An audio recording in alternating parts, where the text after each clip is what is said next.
to claim if you have to do it yourself. If you have to pay the first $2,500, you got $3,500 out of pocket. If you're getting some money from this first claim, because we can bring down precision, then it's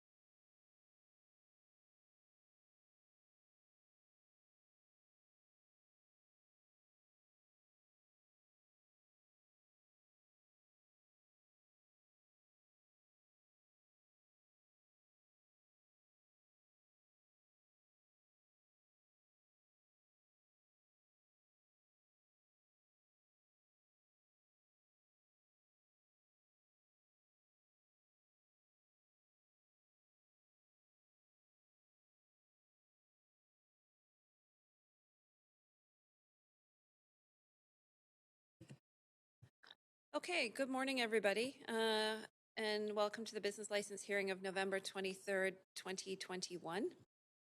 This is a business license hearing regarding the revocation of a business license that was issued to Al Karim Kaki of Planet Rock.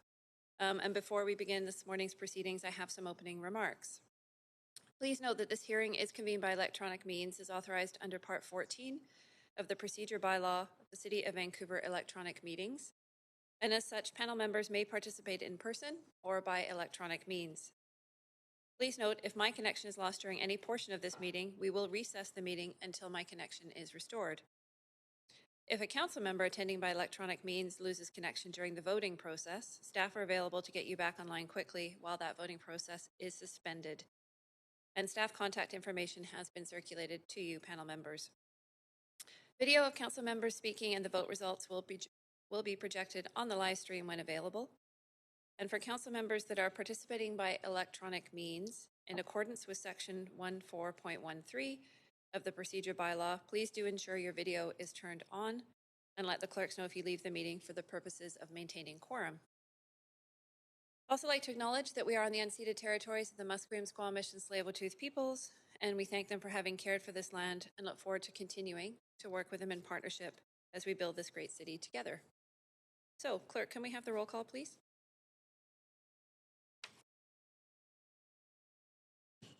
Good morning. Councillor Kirby-Yung is present as chair. Councillor Fry? Present. Councillor Hardwick? Present. You have a quorum. Thank you, clerk. Okay, so in terms of the order of proceedings, we will begin this morning's business license hearing, commencing with opening remarks from Robert LeBlanc, acting as counsel for the City of Vancouver. Just as that, let me make sure your mic's on. Yeah. Okay, go ahead. Thank you. Good morning. My name is Robert LeBlanc. I am I'm litigation counsel with Legal Services for the city and hold the title of city prosecutor. I have conduct of the proceedings this morning on behalf of the city. I'm just going to pause now and note that across council chamber here, I see counsel on behalf of Mr. Kaki, and who I think is Mr. Kaki, sitting to her right. So I'm just going to give them an opportunity to introduce themselves.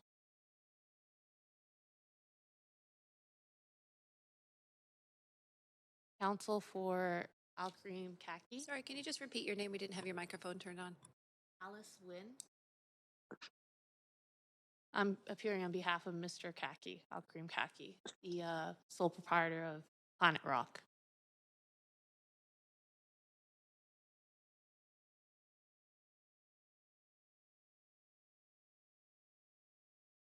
Okay, we can carry on then?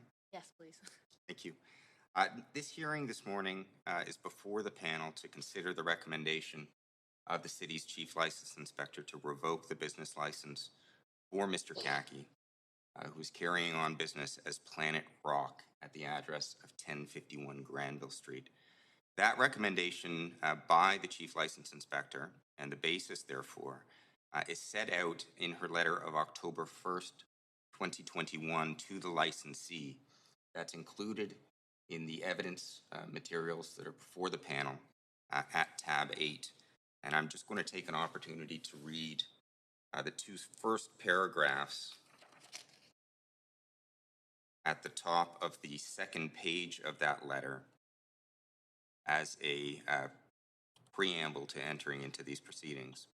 The determination of the Chief License Inspector was that after reviewing the information provided to me by Vancouver Coastal Health and the Vancouver Police Department, as well as your previous business license suspension, I have concluded that you are operating your business with a total disregard for the laws and acts in which you are required to operate and has created a drain on city and police resources.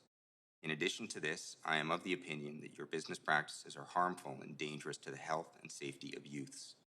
Therefore, it is my opinion you are guilty of such gross misconduct in or with respect to the operation of your business that pursuant to Section 278 of the Vancouver Charter, I am referring your business license to a business license hearing with a recommendation to have your business license revoked. At the hearing, a panel of 3 City Council members will determine whether or not your business license ought to be revoked. Now, Mr. Kaki is the holder of a 2021 business license to carry on trade as a retail dealer of gifts and novelties under the name Planet Rock. This retail store is located in the city's downtown core within the Granville Street Entertainment District. Among other things, the store's website advertises itself as a smoke and vapor shop that sells smoke and vaping merchandise and paraphernalia, including things like bongs, scales, knives, cannabis seeds, and snack food. At tab 3 of the evidence book, the city has included some screen grabs of the website, which I happened to visit yesterday afternoon and can confirm that this is the information that is still up. It includes photographs of cannabis seeds being offered for sale, snack foods, bongs, and knives. There's also a photograph of the front of the premises with the trade name Planet Rock above the front window and door with a banner indicating that cannabis seeds are for sale. I should note that at no time has the licensee possessed a city business license authorizing him to carry on business as a cannabis retailer. The evidence book before the panel documents numerous and ongoing complaints from the public regarding the sale of vaping tobacco and cannabis products to minors at Planet Rock since April 2017. Those complaints were made in most cases by concerned parents and educators and public workers engaged with youth whose underage children and students were able to purchase such items from the shop unlawfully. The complaints were submitted to both Vancouver Coastal Health and the Vancouver Police, with each agency undertaking their own investigations and enforcement efforts. In the case of Vancouver Coastal Health, they undertook regular compliance checks that resulted in ticketing and warning notices issued to the business and the licensee. In the case of VPD, they undertook undercover surveillance that led to the execution of a search warrant at the premises and the subsequent seizure of cannabis products, such as pre-rolled joints, edibles like gummies, brownies, and cookies, and seed products. In the case of both enforcement agencies, the sale of such cannabis vaping and vaping products to minors was observed. Collectively, both agencies referred their investigations to the city's chief license inspector for consideration. After consideration of the submissions of Vancouver Coastal Health and the Vancouver Police Department, and taking into account a previous license suspension from 2011, and also the submissions of the licensee received during an interview conducted on July 15th this year, the chief license inspector has now referred the question of the business license to this panel with a recommendation to revoke it. The evidence before the panel in support of that recommendation consists of the evidence book of the city that is now before the panel and the evidence of 3 witnesses who will take the panel through the documents in the evidence book and explain their concerns with respect to the ongoing operation of the business. Those 3 witnesses in order this morning are Kevin Kouris. Mr. Kouris is a supervisor of inspections with Vancouver Coastal Health. We also have Detective Constable Timothy Rich of the Vancouver Police Department, who was responsible for the undercover operation. And we have our Chief License Inspector, Sarah Hicks. But before embarking on their evidence, some procedural matters should be noted. The council's power to review a business license is set out in section 275 of the Vancouver Charter. That section states that the granting or refusing of a license to an applicant, therefore, and the revocation or suspension of a license which has been granted shall be deemed to be in the discretion of council, and council may grant, refuse, revoke, or suspend the license without stating any reasons therefore, save in respect of a licensee who by reasonable efforts cannot be found. And council shall not revoke a license without giving the holder thereof an opportunity to be heard. And of course, this morning is Mr. Kaki's opportunity to be heard. Under that section, though, this panel has broad powers to revoke, suspend, or uphold a business license. Now, often these matters come before this panel as an alternative type of enforcement in the form of a suspension. The suspension power is delegated to the Chief License Inspector, who can issue a suspension summarily. Some notes in section 277 excuse me, are helpful to point out because they bear consideration by this panel on the matter that's before it today. Section 277 of the Charter indicates that the Chief License Inspector shall have power at any time summarily to suspend for such period as he or she may determine any license if the holder of the license is convicted of any offense under any statute of Canada or of the province of British Columbia, is convicted of any offense under any bylaw of the city with respect to the business, trade, profession, or other occupation for which he is licensed, or with respect to the relevant premises. And I think most importantly, has, in the opinion of the inspector, been guilty of such gross misconduct in or with respect to the licensed premises as to warrant the suspension of the license. And also has, in the opinion of such official, sold, offered for sale, displayed for sale, or distributed to a person actually or apparently under the age of 16 years anything that may be harmful or dangerous to the health or safety of a person actually or apparently under the age of 16 years. Now, I point this out because the Chief License Inspector first has used that same type of language in the letter that is now referred to council for consideration of the revocation with respect to gross misconduct and concern with respect to the harmful or dangerous effects on the health and safety of youths. But I also pointed out because the Chief License Inspector does not have the authority to summarily revoke a business license, only the authority to suspend a business license.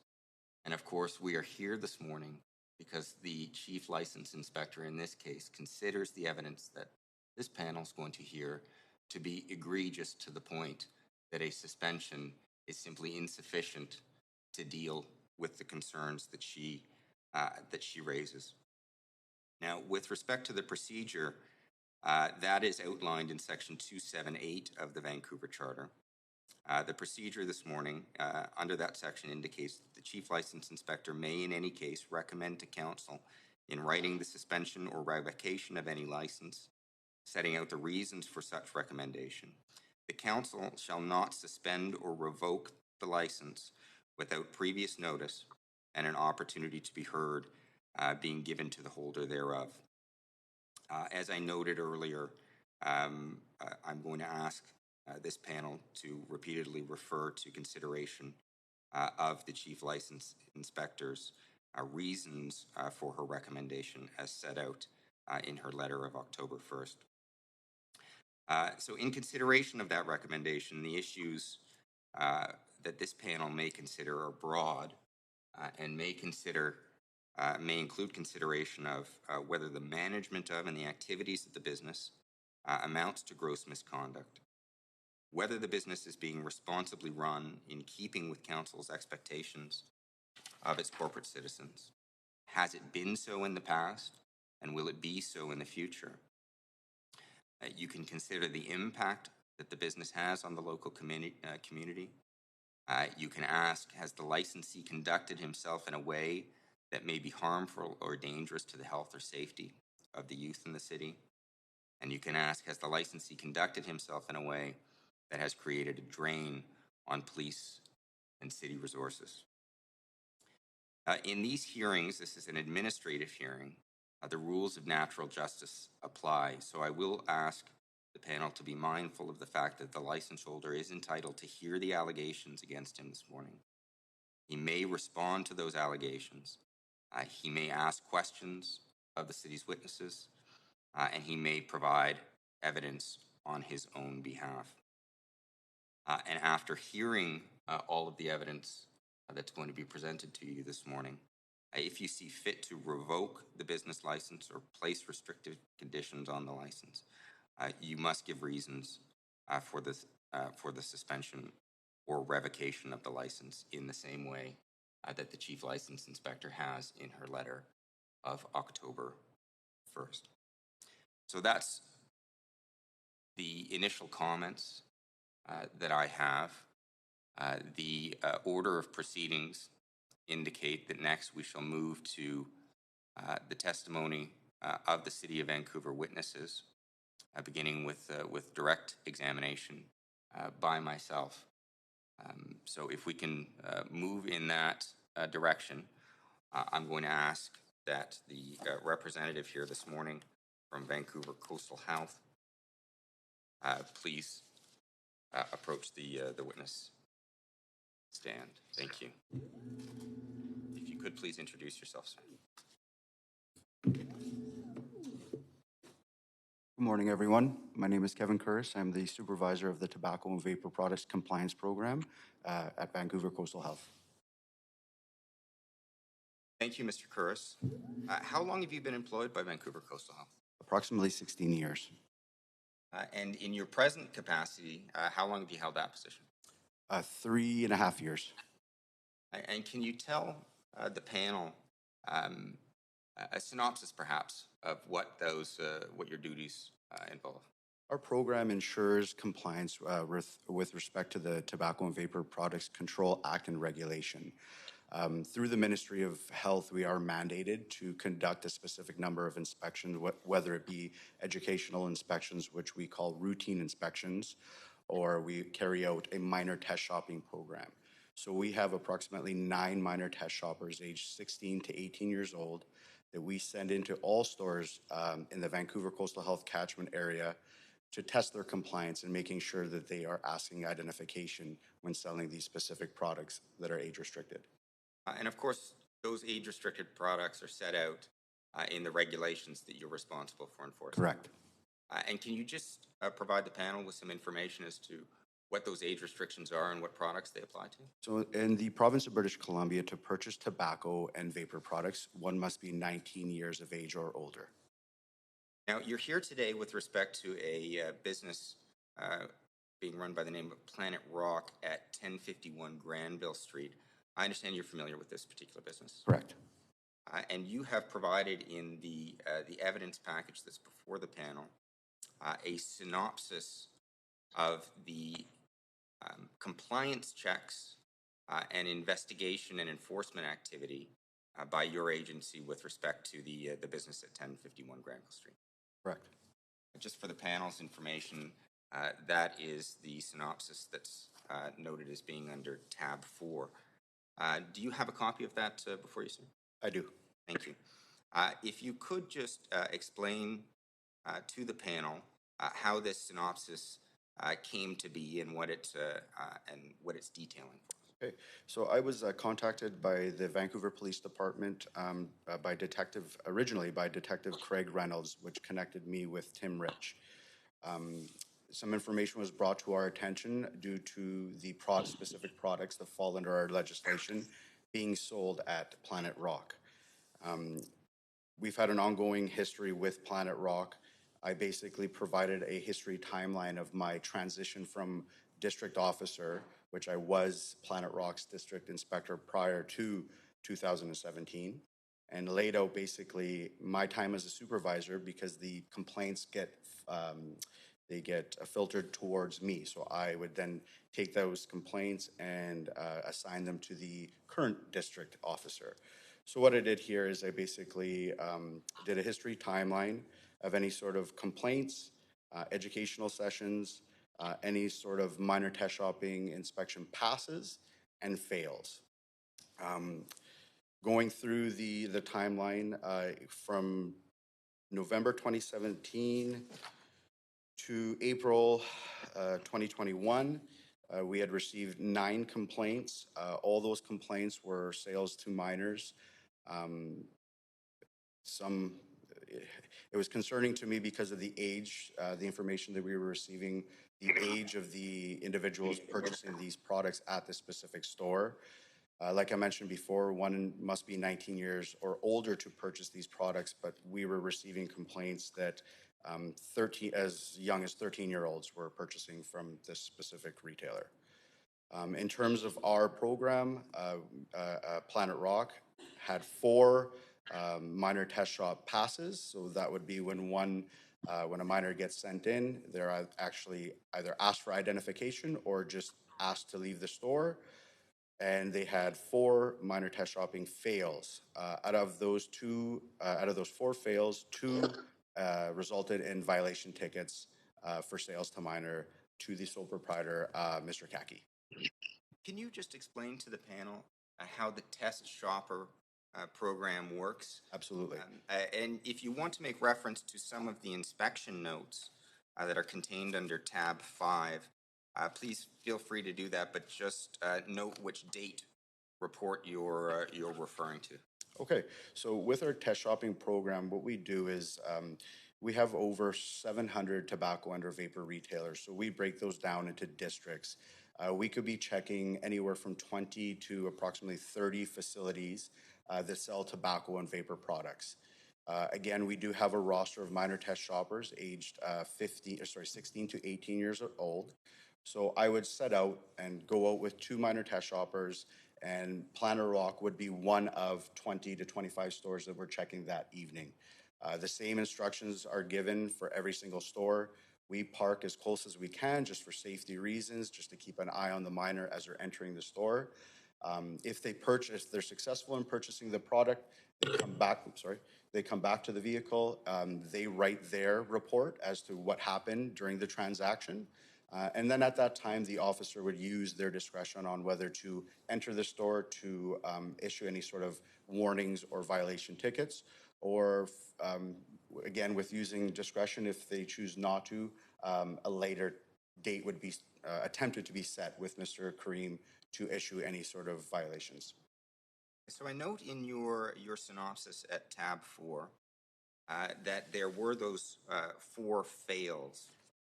Now, the information that's collected by the minor that goes into the store, that's then shared with the Vancouver Coastal Health inspector who's supervising their activities. Correct. And that includes descriptions of the individual who sold them the product. Correct. As well as obviously the nature of the product. Yes. Now, in those 4 cases, it looks like you've noted dates as being fails in your synopsis. We have a failed compliance check on November 24th, 2017 noted. A failed compliance check March 27th, 2019. Fail is noted. Compliance check June 19th, 2019. A failed compliance check is noted. And I think I missed March 27th, 2019. A failed compliance check is noted. And with respect to 2 of those incidents, a violation ticket was issued? Correct. Can you tell the panel what that violation ticket was for? Sure. So Mr. Kaki is a sole proprietor for the business Planet Rock, which makes it slightly complicated at times. Those tickets need to be issued directly to that sole proprietor versus, say, a corporation where a ticket could be issued to a director, manager, assistant manager, basically a person in charge at that time. Mr. Kaki, in my dealings with Mr. Kaki, he was rarely at the store, making it difficult to issue these violation tickets. So after the sales would occur, the two resulting in tickets actually resulted in separate meetings with Mr. Kaki to issue those tickets directly to him. The first ticket was actually issued by myself directly to Mr. Kaki, came to our office at 601 West Broadway, and a ticket for sales to minor was issued to him at that time.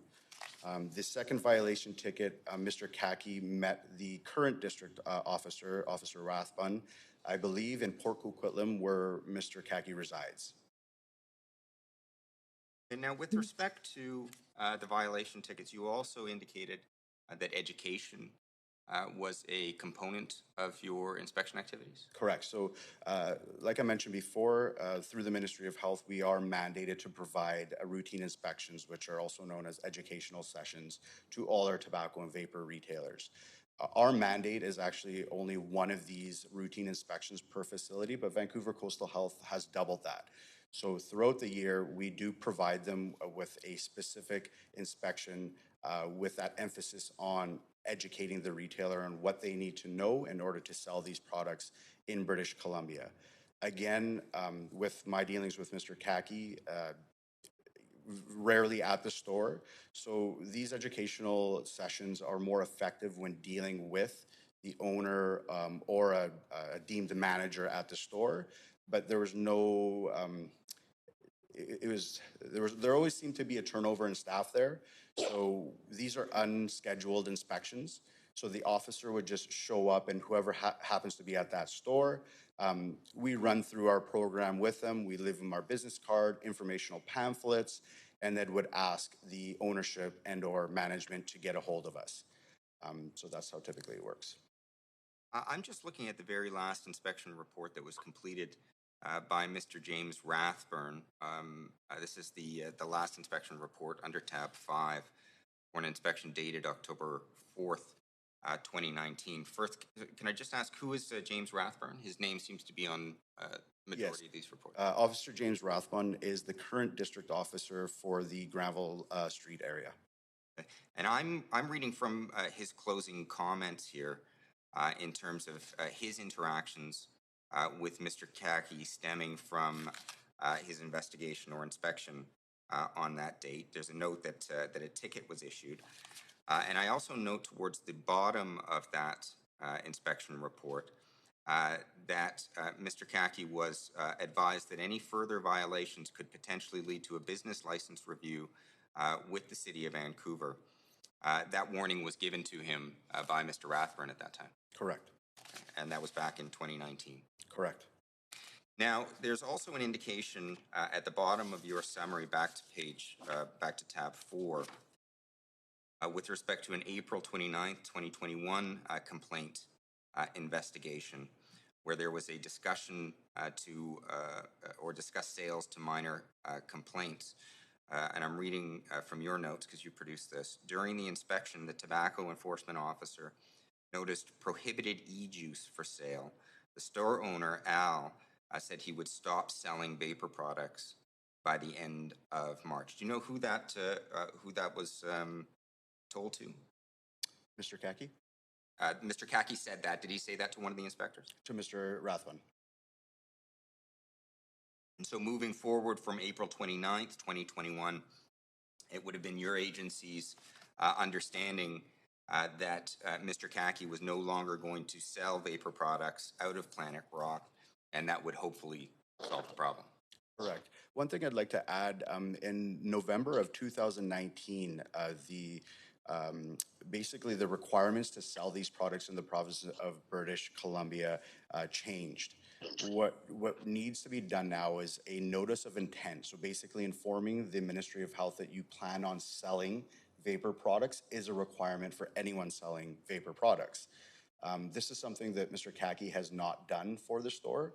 So really anything that Officer Rathbun saw during his inspection would be deemed non-compliant. So things have changed slightly. So that's where the agreement was made that Mr. Kaki said he would no longer be selling these products anymore because it is a rigorous procedure to actually submit all this information to the Ministry of Health. Okay. Thank you for that. I just want to talk about Mr. Kaki's representations to Mr. Rathburn on April 29th, 2021, saying that he would stop selling vapor products by the end of March. I understand that there was a compliance check earlier this fall on October 1st, 2021. Correct. And the results of that compliance check are noted at the back of the evidence package under tabs 9 and 10. Do you have a copy of that report? I do. With you? Can you tell the panel what happened on October 1st, 2021 during that compliance check? Okay, so again, this is speaking for Officer Rathbun. Mr. Rathbun spoke with, I don't want to mention their name, but spoke with a staff member at Planet Rock and basically told the facility currently has not submitted their required notice of intent that is needed to sell vapor products. So the minor test, there was a failed minor test shop, so the minors informed Mr. Rathbun that the employee had, my apologies. Sorry, so basically the employee went to the back room to pick up the vapor products to give to the minor test shopper. The information was accurate, as I could see, and there was no vapor products when James went back into the store. So no display, so that's typically what we see when we go into these shops. They have somewhat of a power wall display of vapor products, other products that are available to be purchased. But in this particular case, the employee at Planet Rock went to the back room to get this vapor product. So James reviewed the events that happened, that took place, that resulted in the sales to minors, and reiterated the importance of verifying a vapor purchaser's age by requesting and checking valid photo ID. James asked the employee why he had sold vapor products from the back room, and he was unaware that it was illegal to sell any vapor products that had not been declared with the Ministry of Health.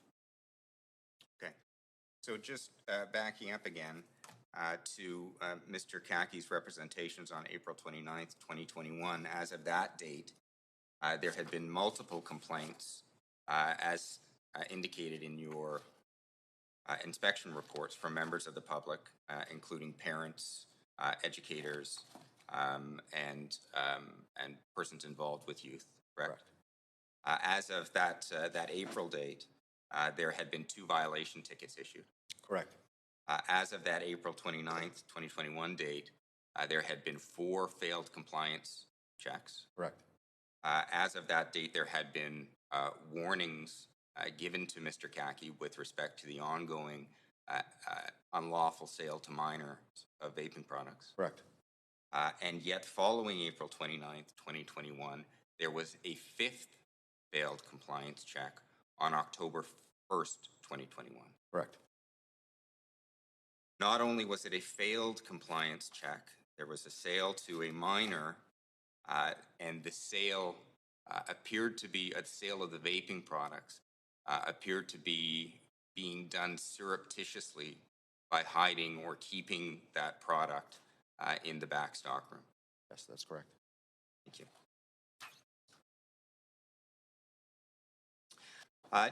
Can you just comment, Mr. Kouros, generally on the purpose of these regulations and the prohibitions against the sale to minors? Like I mentioned before, our main priority is as restricting access for youth potentially obtaining these hazardous, if not used properly, hazardous products. Like I mentioned before, we take pride in education. Pre-pandemic, we were at a 93% compliance rate with all our tobacco and vapor retailers. So again, everything that we do is work with progressive enforcement because we want to work together with our retailers to achieve that common goal of compliance. But with this particular retailer, just in my years of experience, obtaining information, whether it's through complaints, through word of mouth, these kids that we employ are 16 and 18 years old, and just listening to them talk in the back seat, and I mean, schools know that this is where you go, and people are taking public transit to go and purchase these products. So from the specific retailer. So for me, we take pride in making sure that we try to be that, you know, roadblock for youth accessing these products. But the reality is we are just a roadblock. Kids are persistent, and they're going to get what they want and try as many times. So, you know, we do our best making sure to increase volumes of checks based on complaints or failed checks or things like that. But again, this is a unique retailer that has interesting hours of operation. So it is a challenging file for Vancouver Coastal Health. So I do feel that, you know, we've done our best and tried to maintain compliance, but due to the volume of complaints we're receiving from the public, it's almost impossible to keep on top of. Maybe I'll just ask you to elaborate a little bit on the types of resources that your agencies had to expend with respect to over the years trying to get compliance Absolutely. with this particular licensee. Okay, so with legislation, I mean, I think it could be very difficult to interpret what legislation is and how it's applied in one store. You know, you repeat that, sorry, one more time?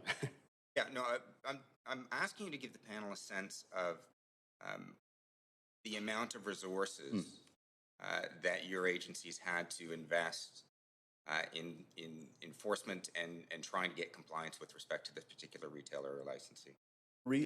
Like I just mentioned before too, so what we would do is if there was an increase in sales or complaints, we would, you know, we would focus, extra time would be given to deal with a specific facility, whether it's following up with the complainant, providing, you know, initial inspection due to the complaint with follow-up. What we do is we actually created an educational pamphlet. So to go online and to look at legislation, you know, how old do you have to be to purchase these products? Simple questions like that. You know, navigating through a website can be difficult for some. So what we did is we created an actual resource for these retailers to keep in their stores to basically hit on the main points, which are sales to minors, advertisement, and display issues. So not specifically to Al, but just to make it a little easier for all retailers in British Columbia to have a full understanding of what's needed of them to sell these products is something that we took an extra step with.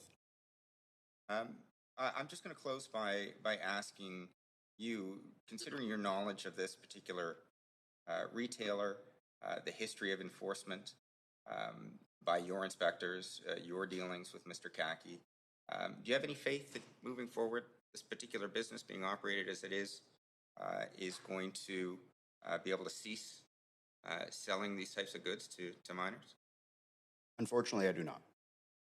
I do not have any faith. I mean, I like I said, I've 16 years working at Vancouver Coastal Health. Of those 16 years, I've had the ability to work in all our districts. So I can't speak to the full 16 years of my career with Vancouver Coastal Health, but my direct dealings and my dealings with this specific file as the program supervisor, just my concern with the volume of complaints, aside from what Vancouver Coastal Health conducts in terms of inspections throughout the years, that to me alone, having 9 complaints in a 3.5, 4-year time frame is alarming. And the age that I'm hearing, when I hear 13-year-olds purchasing these products, it's a huge concern to me. And I mean, there's nothing that's been done on Planet Rock / Mr. Kaki's side to show improvements. Again, we're always willing to work with our retailers. So sometimes, it does take, it just takes the operator to pick up a phone and to call us and, ask for extra resources, ask us for an extra inspection. But those things have never been done. So no, I do not have any faith in that. Thank you. Those are the city's questions for the witness, Mr. Kouros. Counsel for Mr. Kaki now has an opportunity to ask you questions. I'd ask that you cooperate with that. Okay.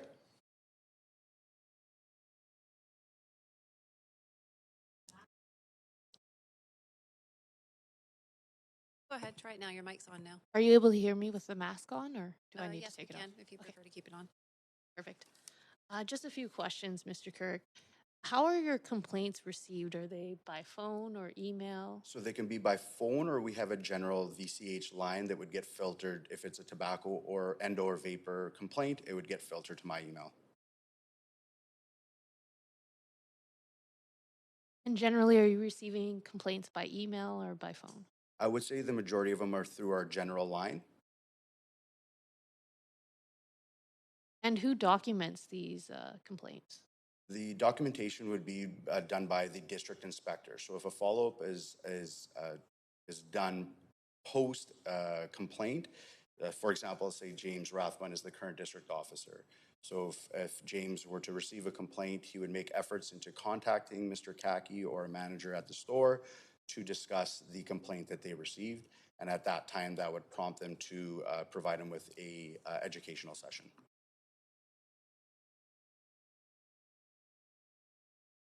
And other than by phone, do you follow up with these complainants? Does anyone meet with them in person? Depending on the particulars, a lot of our complainants prefer to remain anonymous, and it's more just information exchange. So the identity of the complainants, it's never truly verified? Some are, some are not. It's up to the complainant. And how do you verify their identification? Unfortunately, when it's through phone, it's word of mouth and just confirmed by asking their name. So it's just word of mouth. So essentially, I could call in and say, I have 3 kids that go to this school district, and you have no way of verifying that? Correct.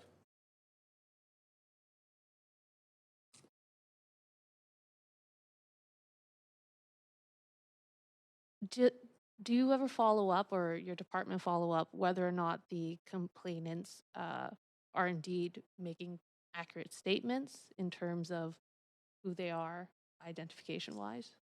We don't necessarily do that. I mean, I feel that, you know, we have to take in the information regardless whether, you know, even if we thought that it could be a, you know, made up story, so to speak. The reality is we have to take in the facts that the complainant is providing for us, and that's just what we do. My concern is the pattern that's being shown with the complaints. That's why, to me, I feel that, you know, there is truth behind it, due not only to the work that Vancouver Coastal Health does, but the pattern that the complaints are showing, that it is always sales to minor at an extremely young age. And you stated that each time there's a visit that you conduct, or one of your officers conducts with a minor, that they'll visit 20 to 25 stores in a given day? Or Within that evening, correct. and of the 20 to 25 stores that they do visit, are most of them passes, fails, or do you have a rough estimate? Yeah, so like in pre-pandemic, we're at a 93% compliance rate, and we have approximately 750 tobacco and/or vape retailers in the Vancouver Coastal Health catchment area. So yes, you know, in a 25 facility check, we might get you know, two stores or so that sell.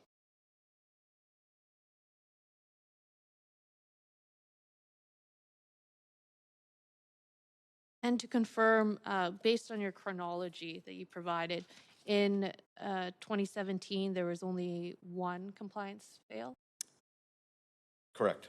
and in 2018, there was also only 1 compliance fail, Yes, sorry. and in 2019, there was 2. Correct. And of the 4 compliance fails, only 2 violation tickets were issued directly to Mr. Kaki. Yes.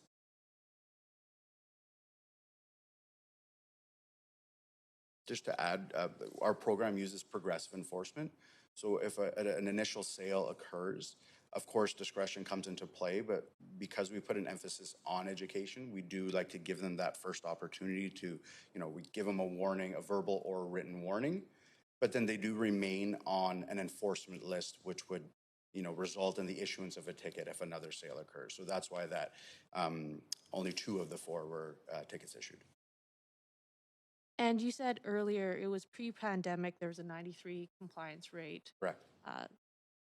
What about post-pandemic? Post-pandemic, so we actually, our department was redeployed to help with we were redeployed to help with case and contact tracing. So we just got back to the field 2 months ago, or not even 2 months ago. So our program basically was frozen. We did not conduct any minor test shops during the pandemic for obvious reasons. And post-pandemic, I guess we're still in the pandemic sort of, Yeah. so, but since then, have there been more regular checks stored? So the only check that I'm aware of is the one that was at the end of the timeline, which is so those were the inspections conducted by Officer James Rathbun on October 1st. So how that came about was because the agreement was made that Mr. Kaki would no longer be selling tobacco and vapor products due to the fact that technically he legally is not allowed to sell these products in his store. And notice of intent was not submitted to the Ministry of Health. The officer was told that these products will no longer be sold. Officer Rathbun was out doing one of his rounds of compliance checks, so happened to be checking the Granville area. So just to confirm, Mr. Kaki was no longer selling these products, and James had sent his minor test shopper in, and the monitor was successful in purchasing vapor products at that time.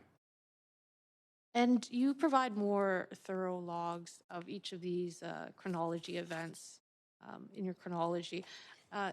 Do you have the April 29th, 2021? I've gone through the materials. I don't think I see that specific note. So it was April 29th. 2021, the compliant investigation.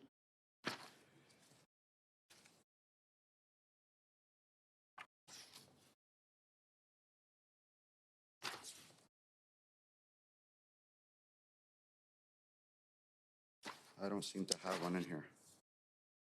My apologies, I do not.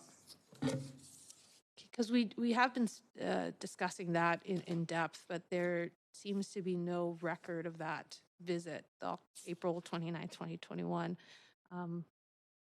If counsel for the city has a copy, we receive a copy of it, or perhaps it's just not in the materials. I don't see a copy in my materials, but perhaps we can try and locate that at the break. Thank you. So I do have questions related to that April 29th, 2021 occurrence. So if we could locate a copy at some point, and then I could ask you questions regarding that afterwards, if that's agreeable with everyone. Any objection if we stand down for 5 minutes to try and locate a copy of that report? Okay, panel, we will take a 5-minute recess to allow council to secure that information. So we'll come back at 10, let's make it 10:24. Okay, thanks. Thank you.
2021, and April 29th, 2021.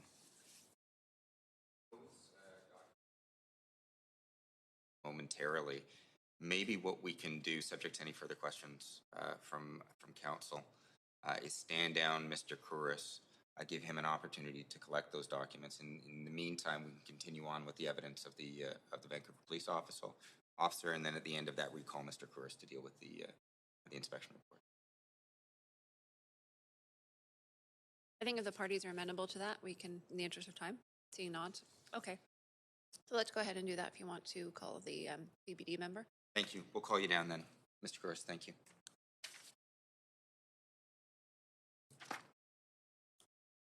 All right. The next witness for the city is Detective Constable Timothy Rich. Constable Rich, if you could take the witness stand. Thank you. Good morning, everyone. Good morning, councillors. Constable. All right, if I take the mask off? You're welcome to take the mask off if you're. Thank you so much. Thank you. Thank you, Constable Rich. I understand you are a member of the Vancouver Police Department. That's correct, yes. And how long have you been a member of the VPD for? 15 years last week. Now, what's your current assignment with the VPD? So I'm currently in charge of our negotiator team, but at the time of this project, I was a detective in our youth services unit. So in charge of managing more complex investigations involving youth. Now, in and around the time you referred to, I think we're talking about 2020? Correct, yeah. And starting then, yeah. And it was in 2020 that you were part of that youth, called it Youth Services Unit? That's right, yeah. And what types of things were you responsible for as part of the Youth Services Unit in 2020? That seemed to keep changing, but we, as a broad statement, we would deal with investigations involving youth. Sometimes that meant youth suspects, sometimes that meant youth victims. Just depended on our capacity at the moment and what needed to be tackled. So, yeah, and this clearly in this moment, it was an investigation where youth were accessing narcotics, but that wasn't the only thing we did. It was just what we landed on here. And I understand that in 2020, you assumed conduct of a project that investigated the business activities of the subject premises for Planet Rock at 1051 Granville Street. Yeah, that's correct. It had been looked at a little bit starting in 2019, but just operational capacity, we weren't able to launch a meaningful investigation to it at that time. So in a little later in 2020, mid-2020, some new complaints came in, and my sergeant requested that I take over the investigation.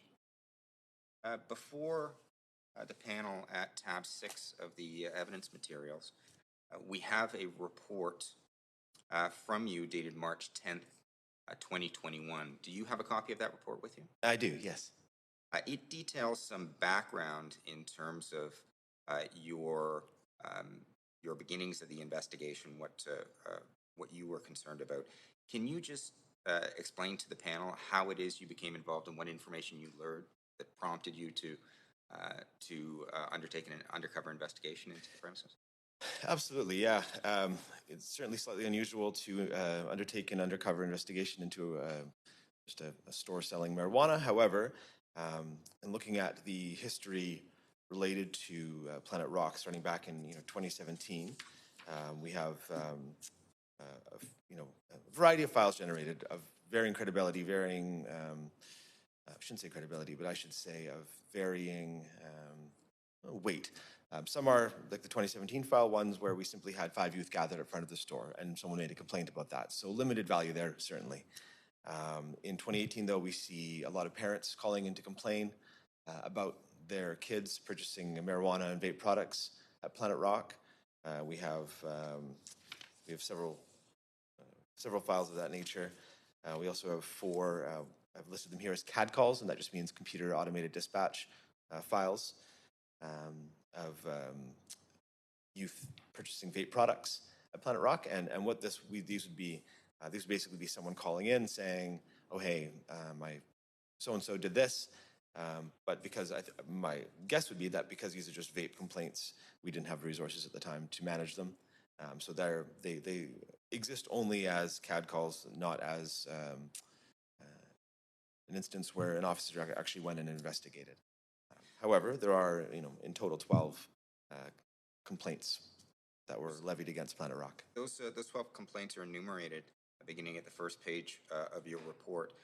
Aside from number 1 on that list, which is a January 31st, 2021 complaint, it looks like the rest of them came through to your unit between April 2017 and later in 2019. Does that sound right? Yeah, that's correct, yeah.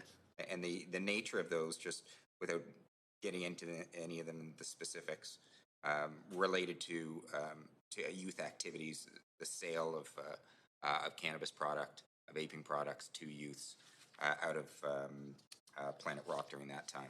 That's correct. Yes. With complaints being made. I see father, a youth risk, youth worker, a 13-year-old boy's mother. Those are the nature of the complaints that you receive. Yeah, and that's right. And the what really put us onto Planet Rock was a social worker at David Thompson Secondary complaining that basically all of her kids were going to Planet Rock to purchase these products, vape products, marijuana products. So it was her information that it was that it was well known amongst youth that this was the place to go. So when you took over the project, was it in early 2020? Mid 2020, approximately. Mid 2020. Yeah. You would have reviewed all of these complaints, knowing the history at the premises, and you decided to propose taking further action in terms of investigation. Yeah, absolutely. It struck me that this wasn't a simple fix. As Mr. Curris pointed out earlier, simply having youth attend and doing compliance checks didn't seem to have a meaningful impact. So it occurred to me that we needed to take a more serious approach to investigating Planet Rock and Mr. Kaki. So you were aware of Vancouver Coastal Health's efforts in and around this time with respect to the compliance checks and ticketing activities and that sort of thing? Yeah, and I won't pretend that I can recall exactly when I knew every single detail, but I do know that as we were drafting, or as I was drafting our operational plan for this project, we were in contact with Coastal Health. So that would have been late 2020 and early 2021. And this operational plan was a proposal with respect to the investigation activities? Yeah, that's correct. Yeah, this obviously, as we'll get into shortly here, this required a fair amount of resourcing and some risk management on our part. So I had to create an operational plan that had proposals detailing a budget, how many officers would be using, a timeline, all those sorts of details. But that included things like our prime and CAD background, the city's involvement with it thus far in compliance checks, and as we'll get into shortly, also doing some surveillance work of my own just to determine the volume of youths attending Planet Rock. And now this project was approved by your superiors. Correct. And dubbed Project Mercury. That's right, yes. Okay. So when you talk about resourcing, what type of resourcing was necessary to undertake Project Mercury? This initial stage required minimal upfront. Just myself sitting in the back of a vehicle, watching for several hours at a time just to observe activity. But once I saw a pattern that emerging of youth attending Planet Rock that supported the prime and CAD history, what I decided was that we would need to use undercover operators and engage our BC Municipal Undercover Program to properly investigate Planet Rock. So that involved working with a team of 5 or 6 folks in the BC Undercover Program. That involved multiple levels of approval and involvement within the VPD as well. So, and those surveillance activities culminated in the execution of a search warrant at some point. Is that right? The surveillance activities and all of the undercover activities. That's correct. Okay, so we'll get to that. Why don't you tell the panel then how you started off with Project Mercury? What were the initial stages of the investigation? So as I'm sure we can all appreciate, rumors, innuendo, all the things that sort of exist in the ether, those are fine and good, but we actually need to see something with our own eyes sometimes to see that it's really there. So in this instance, I was looking at years of activity and history of Planet Rock, but there was a notable break in 2020, and I certainly couldn't attribute that to a pandemic or to anything else, so I needed to see if that activity that had been documented was still real, still happening. And actually, I'll just make a quick date correction here. I wrote January 8th and 9th, 2020. That should list as 2021. I observed, so myself, over a period of just shy of 3 hours, I observed what I would approximate to be, 11 youths attending Planet Rock. So they, again, this is my own observations made from across the street. I didn't stop any of these youths. I didn't confirm their identification. I didn't confirm their age. However, I work in the youth unit. I had been there for several years. I'd been inside high schools over and over and over again, working in and around youth. I'd say my ability to differentiate, a 15-year-old from a 20-year-old was fairly dialed in, but I will acknowledge fallibility on my part in that realm. However, I still will assert that I believe there were 11 youths attending in that on January 8th and January 9th in that cumulative 3-hour period, in and amongst other customers as well. I also had another officer on December 5th and 12th, 2020, conduct. I believe he conducted just over 2 hours of observations as well, and he observed what he counted to be 5 youth entering Planet Rock. The purpose of these this initial surveillance on your part essentially was to establish that the business was being frequented by youths who you believe to be under the age of. That's correct. Yeah. And so satisfying yourself after conducting some surveillance in December 2020 and January 2021, you escalated the project to undercover investigation. Yeah, that's right. There are complexities around using youths as sources and using them as agents, anything like that. So we were very limited in our some of our operational abilities. We don't have access to youth ourselves. We can't go out and ask a youth, as a police officer, I can't go out and ask a youth to go and purchase marijuana, anything else. So the closest we could get, I went out and I obtained three school uniforms from a local private school. I requested the 3 youngest looking UCs that we could get from our undercover program. And we also obtained, with the assistance of the private school, obtained student ID for those 3 students, parent students. So we had 3 young-looking UCs, and I will just point out an anecdote here. At one point, we had to walk one of them within our police facility and walk past several police officers who I suspect knew that officer, did not recognize her, and just kind of gave a very kind of confused look as to why there was such a young person, again, to my account, such a young person wandering through our facility. I would say that the costumes, for lack of a better effect, were effective, or a better term, were effective. So we had 3 young-looking undercover operators with uniforms, ID, and also with sort of an array of youthful apparel. And we decided, so I was the lead in the project at the time and also the undercover liaison officer. So sort of set out a course of action with the undercover operators that we would conduct. I mean, truthfully, it wasn't a set number of buys, or operations, I should say. We had roughly 10 as a maximum outline for what we would engage in. Purpose of that being, we didn't know if we would just get marijuana, we didn't know if we would just get vape products, we didn't know if it would take multiple attempts to go in and create some familiarity, if they would just sell to us right away, or what we would find when we started engaging in undercover operations at Planet Rock. We also had heard rumors, and these were unsubstantiated, which I'm happy to say, that there might be selling other weapons or other things at Planet Rock beyond, just the knives and bear spray that we found.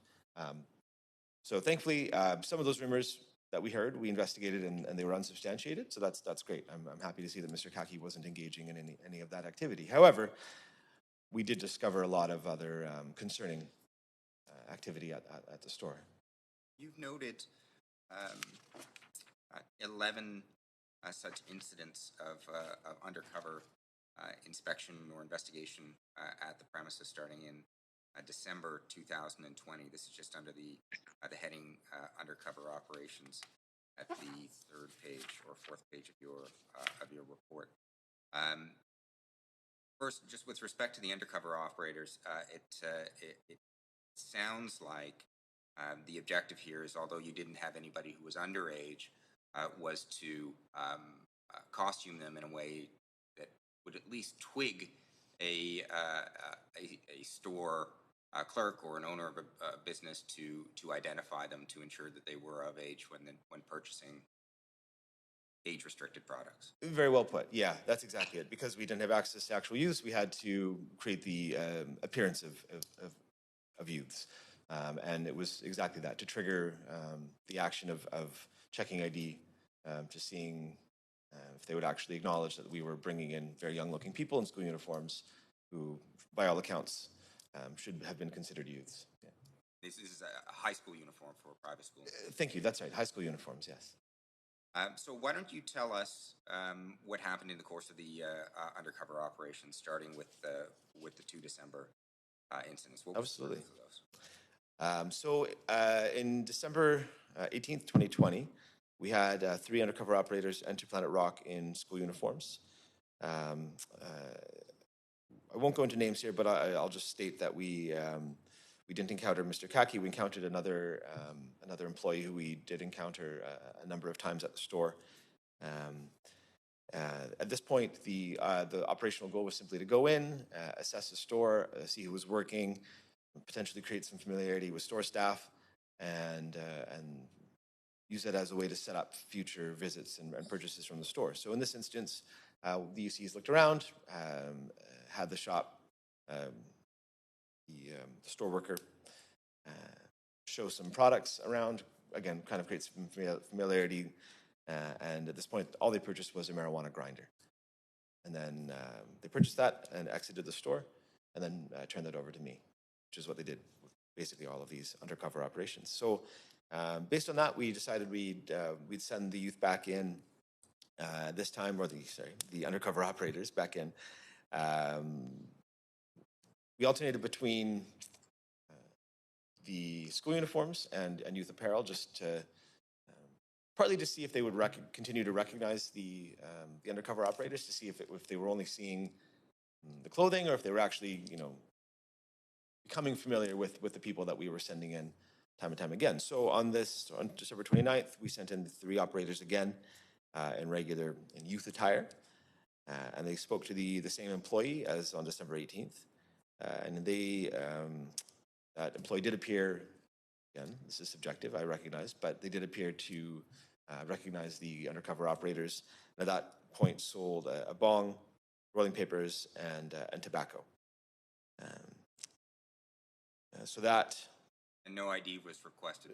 No ID was requested, that's correct, and that's consistent throughout every single interaction. No ID was ever requested, no age was ever discussed. Aside from the UCs actually at a couple of points dropping little hints like, oh, the test was so hard, or things like that, just to see if we could, again, trigger an action on the part of the store.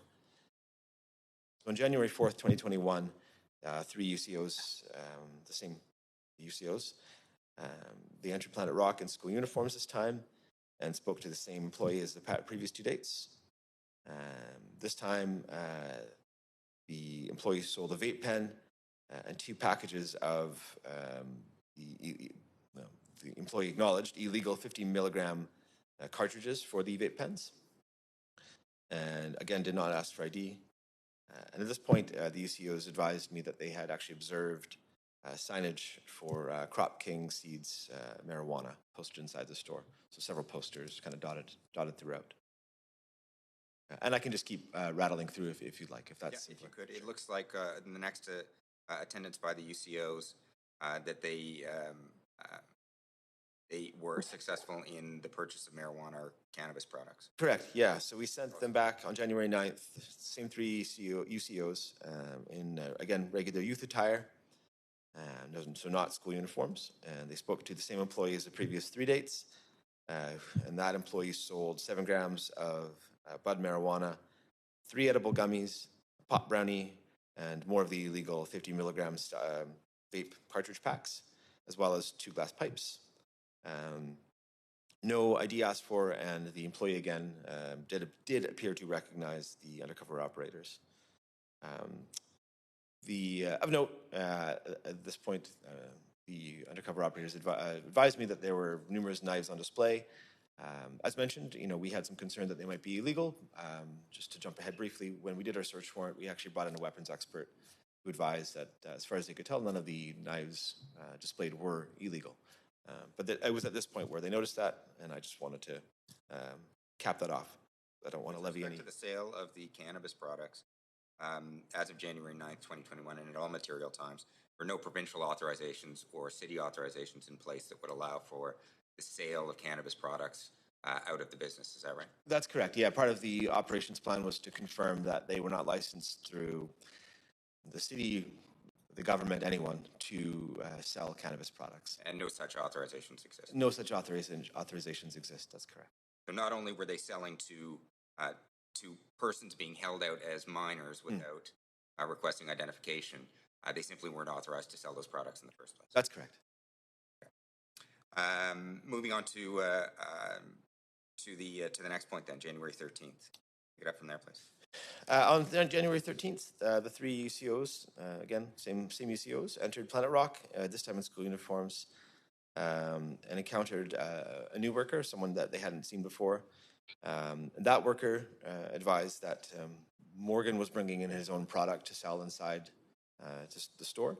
So that employee, who we never identified, did not sell anything to youths and said that, that there was no product to be sold. It was around this time that we, this isn't to do with UC specifically, but just this is in following with the timeline, we were looking at a Google review, and we observed that there was a poster or just a little made-up 8x11 sign just saying Salvia for sale, essentially. And Salvia being a Schedule 4 CDSA drug, so Controlled Drug and Substances Act, narcotic, essentially. Do you know what the origins of Salvia is? Is it a cannabis product? Is it a? Do you know any of that? I wouldn't know if I can't pretend to know the exact origins, but I know it's sort of in line with mushrooms and some other kind of certainly less potent drugs, which is Scheduled 4. So it's it's much lower tier stuff. It is a federally regulated substance. That's correct. Yeah. And no authorizations in place that would allow for the sale of that. No. Sorry, and the reason I brought that up is because when the issues entered the store, they did look for that signage as well, and they did not observe it at that time. Just to know. I'm foreshadowing a bit, but they were able to secure the purchase of some salvia at a later point. They were later, yes. Yeah. So let's just carry on until we get to that. So I see on January 14th, the UCOs entered for the purpose of determining Mr. Kaki's schedule. Told he normally works Tuesdays. Yeah, and this was just one UCO entered in for a quick, no intention to buy. At this point, we'd only seen a separate employee and one unknown employee, and we were interested to see if we could actually find Mr. Kaki working at the store. So the UC entered simply to ask about his schedule and made up some ruse to do so. And January 18th, there was again a sale of cannabis product to the UCOs posing as youth. That's correct. Yeah. So on January 18th, the 3 UCOs who'd been undercover operators who'd been attending for every other operation, they entered in youth attire, so not school uniform.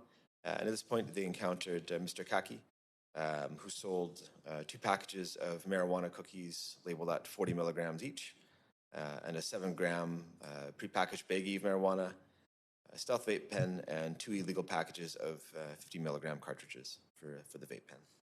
On this occasion, they established the fact that it was Mr. Kaki who was the person selling the items from the store. That's right. Yeah, I had previously shown UCs a picture of Mr. Kaki, and subsequently followed up with them to make sure that they had, could confirm his identification from the picture and from observing him in the store.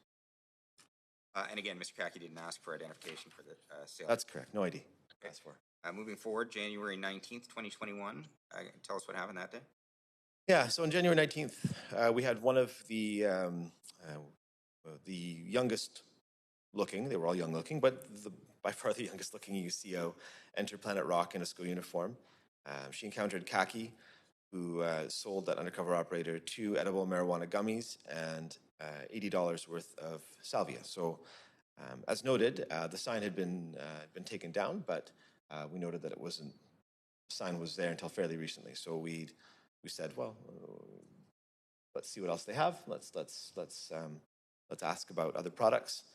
When Mr. Kaki retrieved the salvia for the undercover operator, not only did he not ask for ID, he provided instructions as to how she should use it safely. Said words to the effect of, make sure you're with a friend, make sure you're sitting down, because when you take it, you're going to go, whoa. So that was concerning. And again, that this was Mr. Kaki selling a very young appearing undercover operator in a school uniform scheduled for CDSA controlled substance. February 11th. We had one UCO, and this was an adult appearing UCO separate from the other 3. We were just curious at this point, who are they selling to? You know, who else? Will we encounter anything else if we just send in an adult and just try and buy some marijuana? What else are we going to encounter here? They sold, the undercover operator encountered the other employee who is charged, I should mention, but I just won't name for the purposes of this hearing.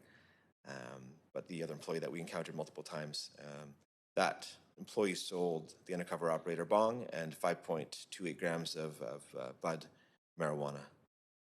And it looks like on the next point, February 20th, 2021, you had some undercover shoppers observing the sales activities within the store. Yeah, that's correct. We had, at this point, to our minds, shown that the sale of marijuana, vape products, tobacco products was readily available to anyone who wanted it. But at this point, we hadn't actually confirmed that the products were being sold to actual youths.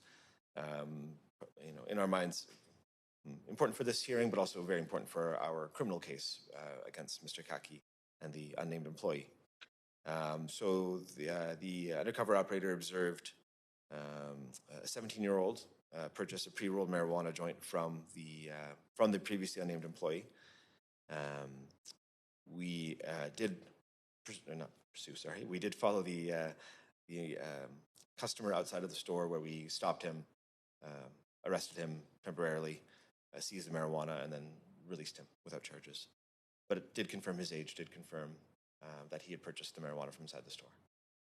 And then finally, February 22nd, there was again a sale to the youth presenting undercover officers of 5 pre-rolled joints, vape packages, and a vape battery without the request for identification. Correct. And just to add, on February 20th, before part of the way that operation worked was I was again set up in the block observing Planet Rock, waiting for young appearing customers to go in to see if they would sell to them.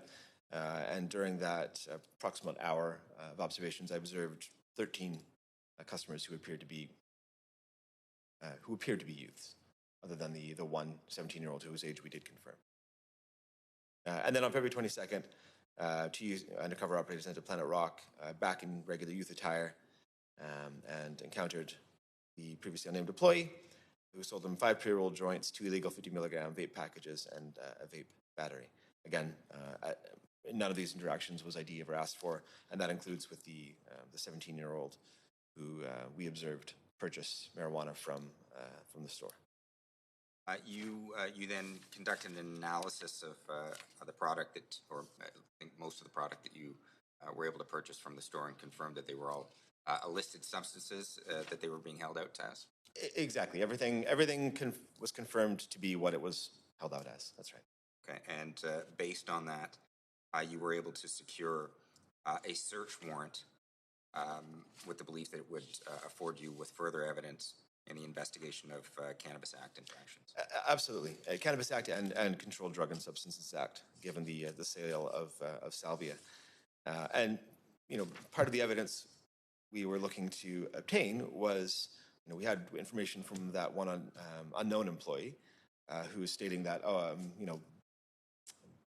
people just bring their own stuff in. And we wanted to, part of what was so necessary about the search warrant was to determine, okay, well, are these goods actually being stored inside the store, or are they being brought in and out as has been suggested?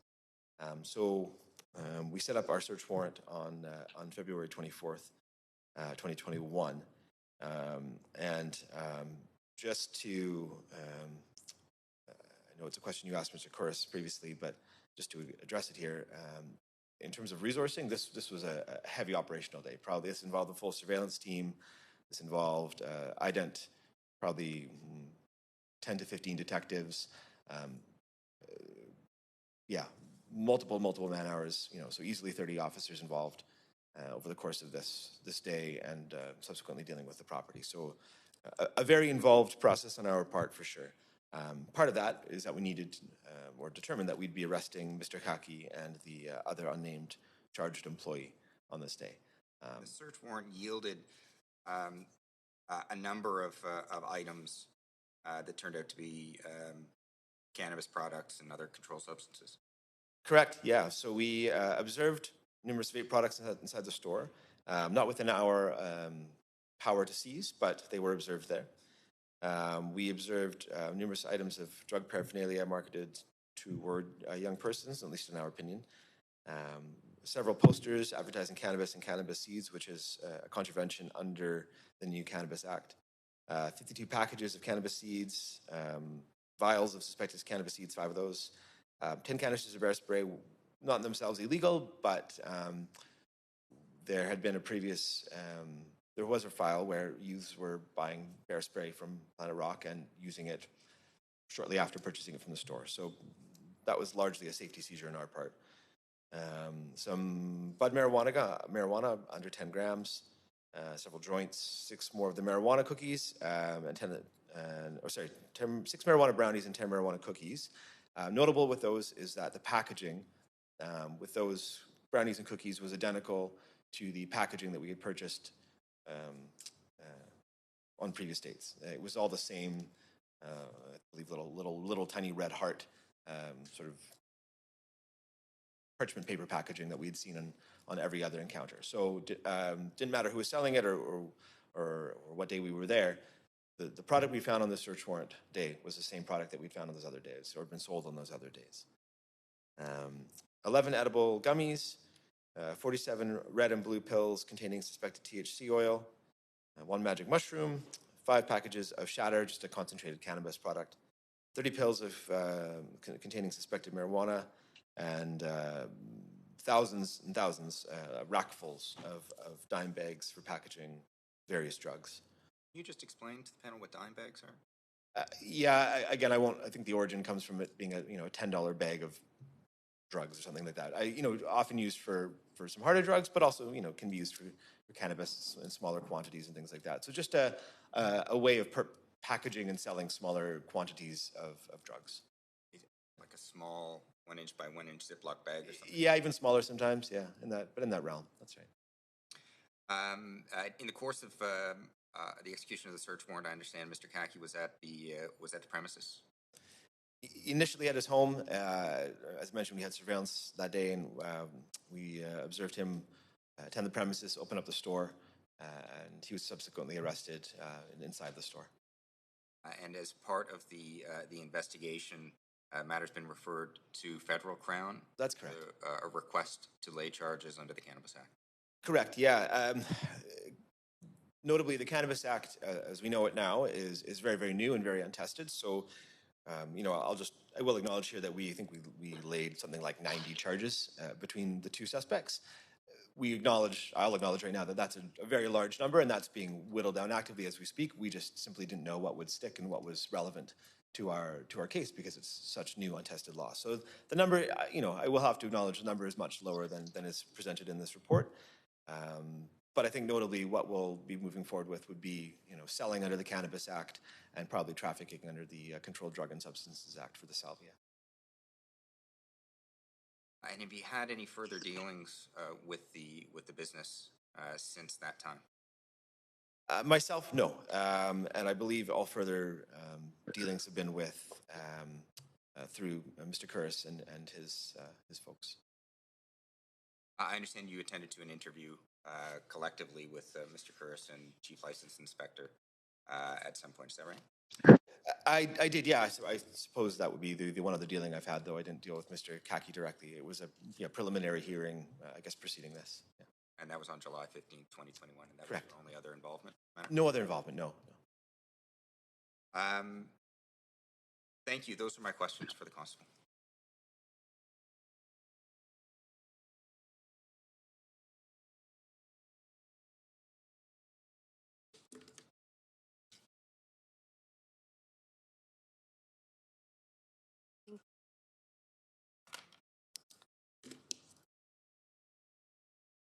So just a few questions, Officer. Just to reiterate, the initial investigation, you stated that there were 12 complaints and the VPD didn't have resources to follow up with those complaints. Not all of them. And I don't have notes of which ones exactly, but I know we did. At the time, the investigations, as you can see, were quite limited.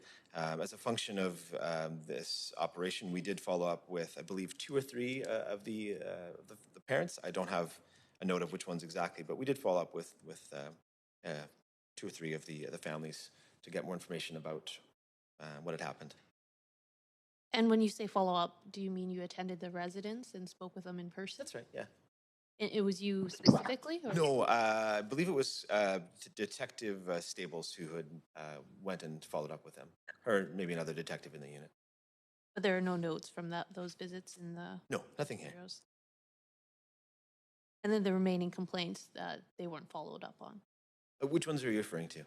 Of the 12, you said of you. Oh, I see. 2 Yeah, or 3 were followed up with. that's right. Yeah, that's correct. And the 2019, you said the social worker at a Vancouver high school. Was that with you directly that she had contacted? No, initially this operation was looked at by some other detectives in the unit. As I mentioned, operational necessity, they weren't able to pursue it fully, unfortunately. But that's who the complaint initially went to.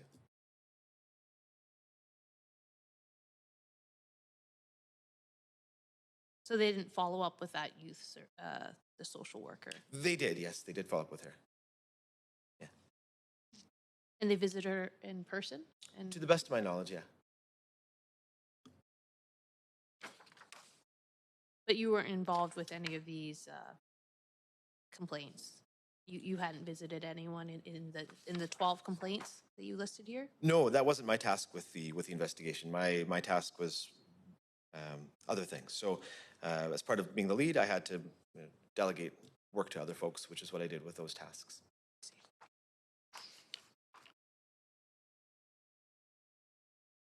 And the undercover officers, you stated that there were, in your summary here, that there were just 3 undercover officers? 3 youth presenting undercover operators. And how old were those undercover officers? I don't know their exact ages. I just know their appearance. Yeah. Okay, so I would say mid-20s probably, but I couldn't tell you exactly. And you weren't made aware of their actual age? You just looked at them? Yeah, said, that's right. Okay. And you stated that they appeared to be youths, but that was just from your opinion? Entirely subjective, absolutely. Yeah. So there were no surveys conducted, no independent parties consulted to see whether or not they appeared as youths? Nothing formal, no. There were lots of conversations around the undercover operators that were being suggested, and people generally agreed that they could pass as youths in the right context. But nothing, no formal process was undertaken for that. And when you say generally people agreed, who were these people? Other detectives, other undercover operators.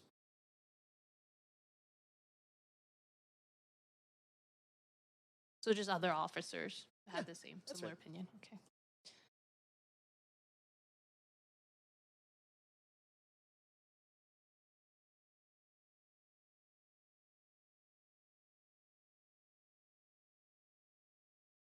And you stated that you had surveyed the premises on January 8th, 2021, January 9th, 2021. I believe you said it was a typo. Is that correct? It should be Correct, yeah, I'm just my mistake there. December 5th and December 12th. And you noticed that there were youths, they appeared to be youths that entered the premises.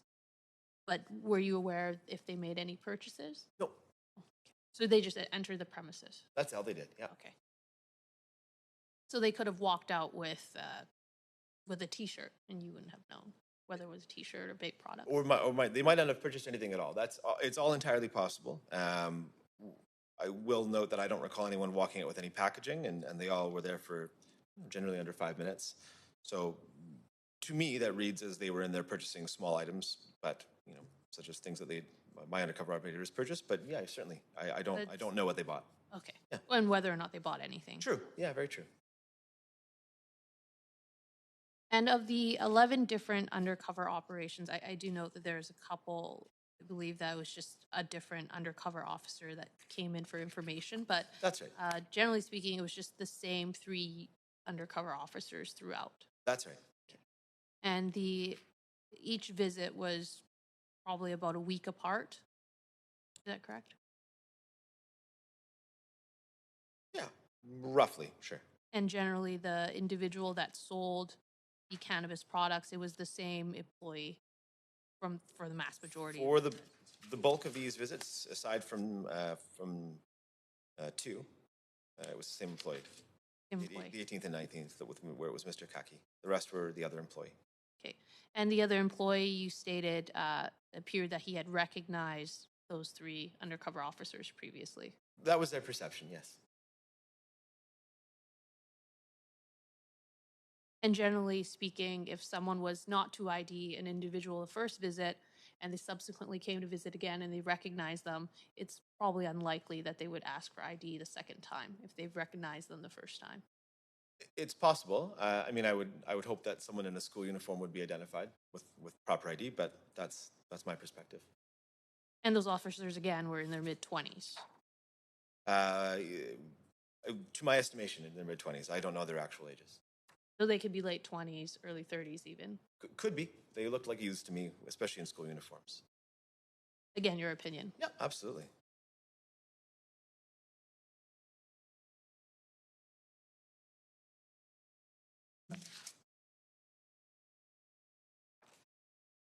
And when you spoke of thousands of small dime bags for packaging drugs, they weren't labeled for packaging drugs. No, absolutely not. No, there was no I wouldn't want to imply that they were being used to sold anything harder or anything at all. They were simply dime bags available on shelves. That's Okay, it. so just small Ziploc bags. With labeling, I guess what sets them apart is there's always little designs and things on them. So that's what these had. So, but again, no labels, not designated for any specific purpose for sure. Okay. And since that visit on February 24th, 2021, where you conducted the search warrant, has any other police officers attended the premises since then? To my knowledge, the only subsequent visits were just administrative, dealing with Mr. Kaki, but I wasn't involved in any of those. I was basically I completed this project, this phase of the project, and then I was off dealing with other things. And then during those administrative visits, are you aware whether or not they would notice if there were cannabis products about, or if they would make a note of that?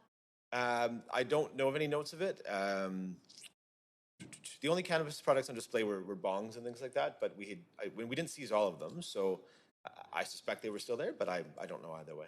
Just bongs though. Well, all the other cannabis products were stored in a back room, typically in a fridge or somewhere out of view. So the only things that were on display up front were, bongs, pipes, knives, things like that. Were any edible products on display? No. No.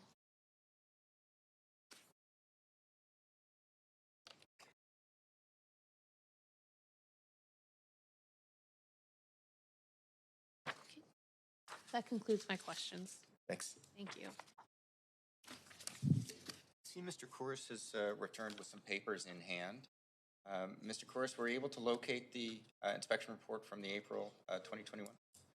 Maybe what we can do is stand down again, get copies made for members of the panels, and then allow him to be subject to questioning. I have 3 copies. 3 copies? Are we okay to just proceed then, pass those up? I think if we have copies in the interest of time, I think it'd be great if we could proceed. Yes.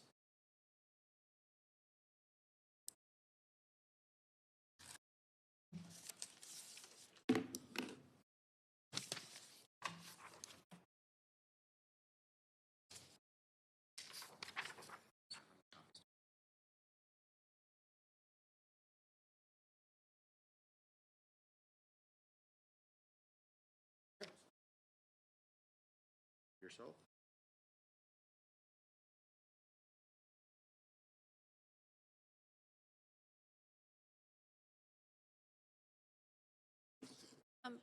Perhaps I can also ask if the clerks can make a copy and that could be emailed to Councillor Hardwick because she's participating virtually. Is that possible?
being subject to questioning by council for the licensing.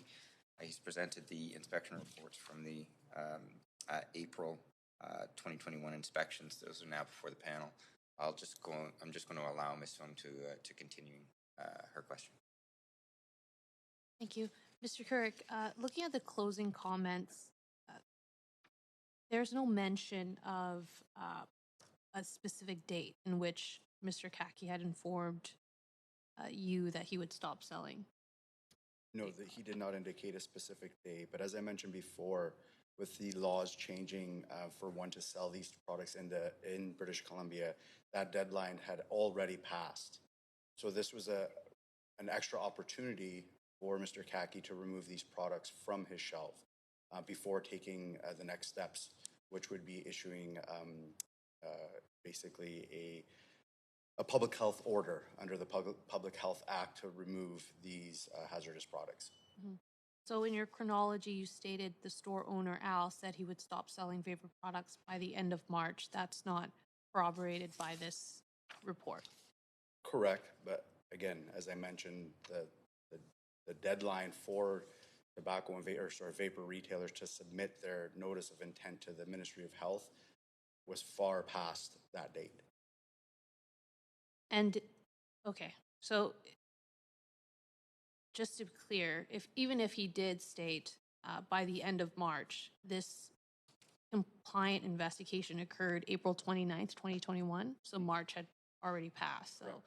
he wouldn't be able to go back in time essentially and stop selling by March. Correct. 2021. Our powers are limited in terms of seizures, so we wouldn't have the ability to seize these products, to take them off the shelf for him. So that's why we were hoping through our discussion with Mr. Kaki that he would voluntarily take these products down. Mm-hmm. But he didn't specify a did not. timeline. Okay. And just the last point is just to confirm those 4 failed checks, the ones that one had occurred each corresponding year, so one in 2017, one in 2018, 2 in 2019. None of those incidents were with Mr. Kaki, is that correct? The person who sold to the minor? Yes. No, they were not. But being the sole proprietor, that's where we have to issue that ticket to that sole proprietor of the business.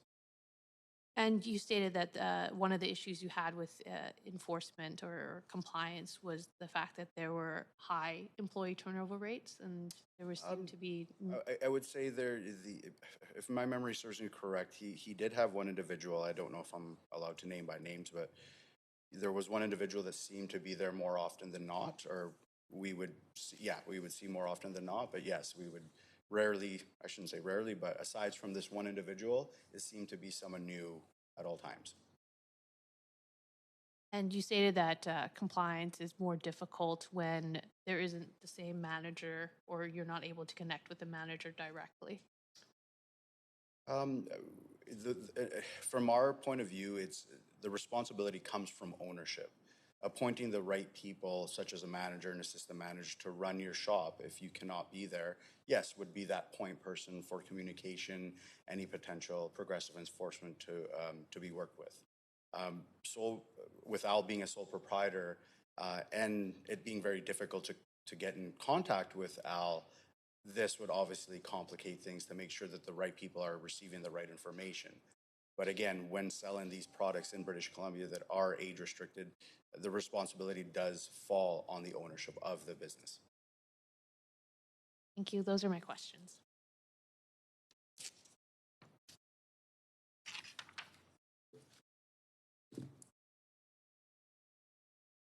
Thank you, Mr. Cross.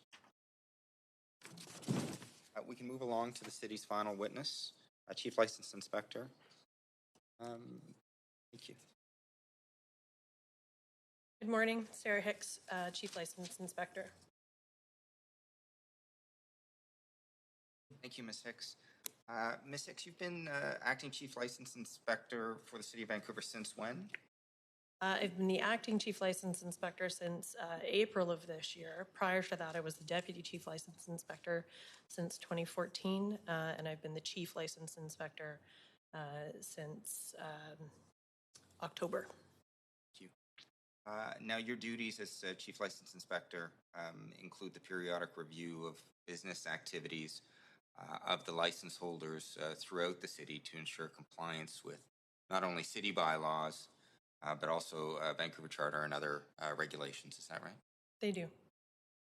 And on occasion, such matters are brought to your attention from outside enforcement agencies. Correct. That would include agencies like the Vancouver Police Department and Vancouver Coastal Health. Correct. And of course, today, one such matter involves the business activities of Planet Rock at 1051 Granville Street. They do. Now, I understand that it was VPD and Vancouver Coastal Health that alerted you to the sale of tobacco, vaping, cannabis products to minors, but also that cannabis products were being sold out of the premises without the required provincial or city licensing. Correct. So, when were you first approached by VPD and Vancouver Coastal Health about this? I received a report from Vancouver Police Department in March of 2021. And subsequent to that, I received information from Vancouver Coastal Health in April for the summary that is part of the hearing package and the more detailed inspection results in July of 2021. So specifically, Vancouver Coastal Health had provided you with the synopsis by Mr. Kouros, along with the inspection reports that are part of the evidence package today. Correct. And with respect to VPD, what information was shared with you by VPD? VPD provided me with a summary of their investigation into 1051 Granville. That includes the undercover operation It does. and the execution of the search warrant and the seizure of cannabis product? It does. I understand receiving that information, you did some of your own research into city records with respect to the licensee. I did, and during that research, I found that in 2011, the location had been suspended for a separate police incident involving the purchase of stolen goods. Okay. That city records relating to that 2011 license suspension are located in the evidence materials at tab 2. I see that at the time, Deputy Chief License Inspector was Mr. Tom Hamill. Correct. He's since retired, is that correct? Yes, that's correct. And as you indicated, it related to stolen goods being purchased through the store. Correct. If I'm not mistaken, I think that the term for that is a fencing operation. Is that correct? To my understanding, yes. So, to your understanding, with respect to the earlier incident, there was another VPD undercover operation that held out the sale of stolen goods to Mr. Kaki at the premises. That is my understanding. And Mr. Kaki sold or purchased those goods and requested others to be provided to him for possible resale. Based on the letter provided by the Deputy Chief License Inspector at the time, yes. That's your understanding of what That is my happened. understanding. Now, that suspension was given and ultimately upheld through an appeal hearing before a similar panel in City Council. Is that right? It was. The original suspension had been for a 21-day period. Upon appeal, the suspension was upheld but changed to 14 days. So your understanding at some point came from your own file research into an earlier license suspension for the licensee.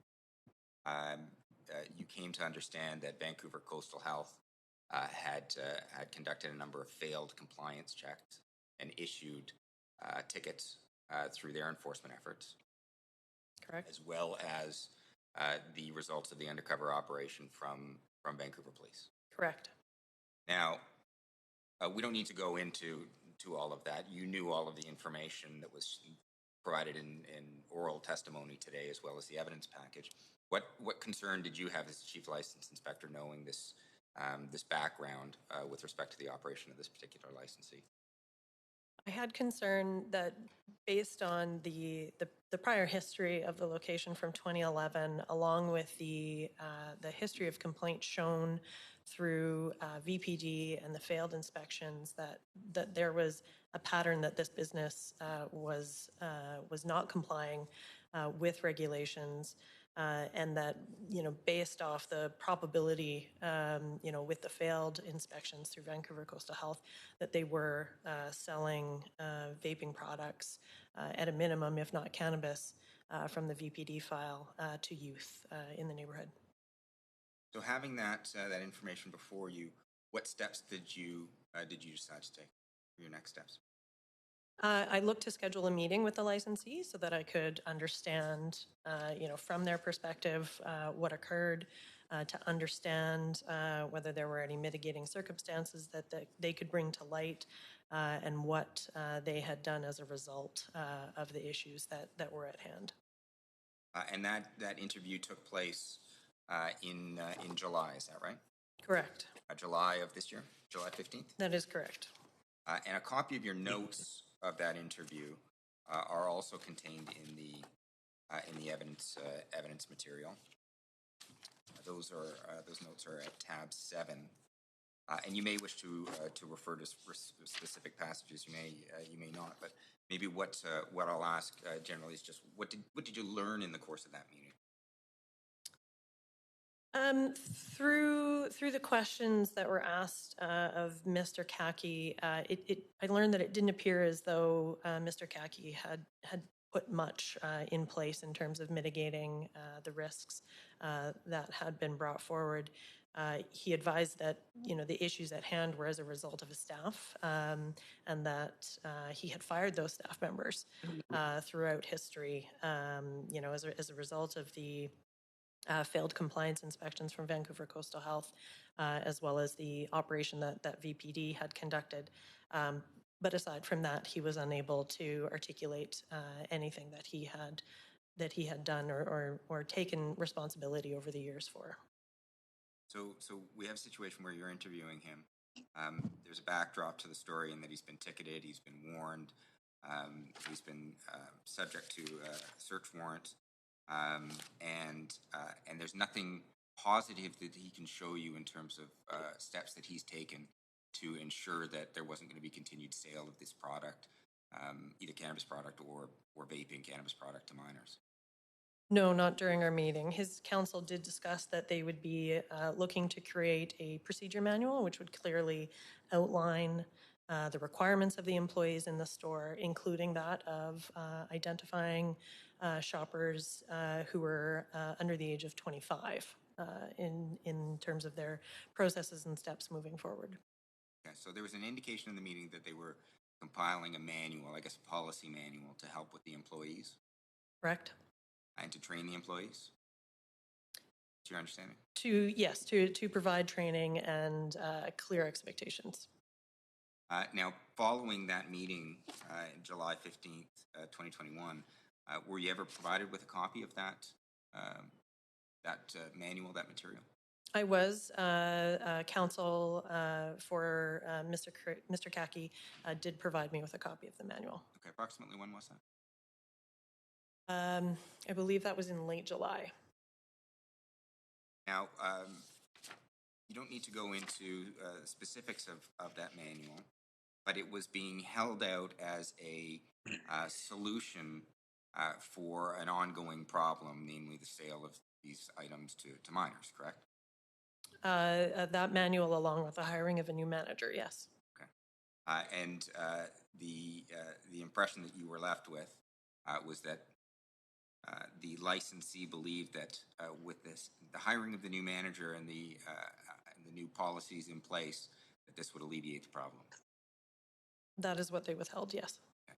The subsequent to receiving that manual, however, you became aware of another failed compliance check by Vancouver Coastal Health. Is that right?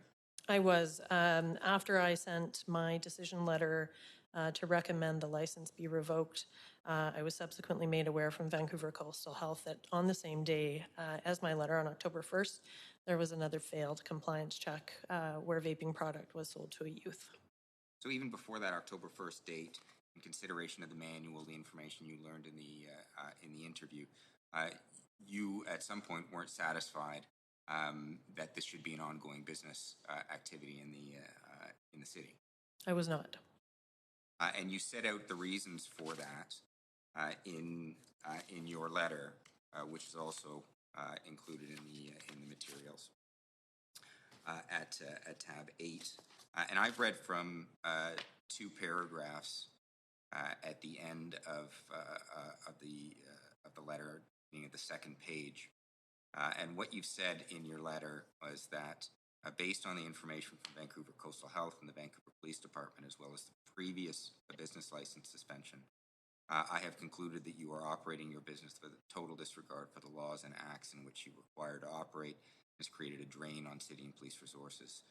In addition to this, I am of the opinion that your best practices are harmful and dangerous to the health of safety of youths. And you stand by that belief? I do. And I take it that the fact that there was another failed compliance on the date that you wrote this letter, in your mind, validates that conclusion that you came to. It does. Let me ask you this. I gave an overview of the authorities to both this panel and to yourself with respect to revocations and suspensions. Did you turn to your mind as to whether or not a suspension in this case may be an appropriate enforcement action? During a review, that is always something that I consider, whether or not a suspension would have the effect of changing business behavior. Based on the history that was in front of me and the owner's lack of ability or willingness to take responsibility and place blame solely on his employees, I did not believe that a suspension would have that effect and that this business would continue to have infractions of which we've seen occur on October 1st. You had no faith that the sale of minors was going to stop with anything short of the revocation of the business license? I did not, and I do not.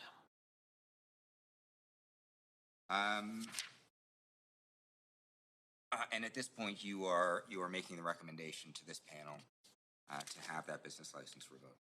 I am.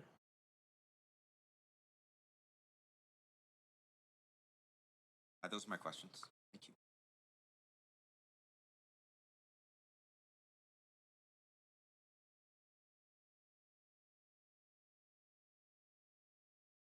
Ms. Hicks, so since October 2011, have there been any incidents of reported or complaints of sales of stolen goods or purchases of stolen goods from Planet Rock? Not to my understanding. That would be information that would be provided to VPD. So since 2011, since his 2-week suspension, you weren't aware of any other incidents of sales of stolen goods or products? No.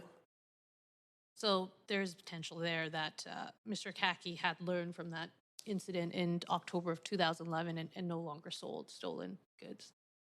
There's the potential for that, yes.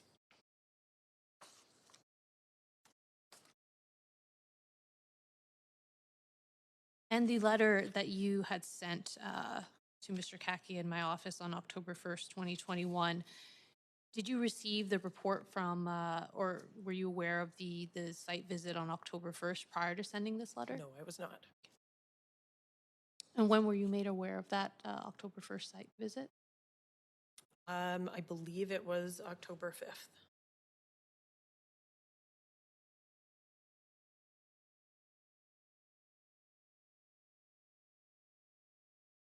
And your primary concern with Mr. Kaki retaining his business license is that sales of vape and vape products are going to be sold to minors.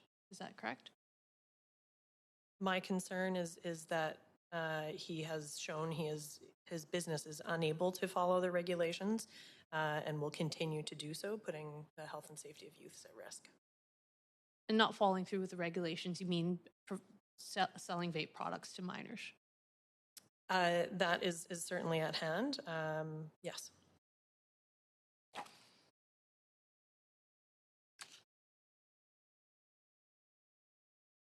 Those are my questions.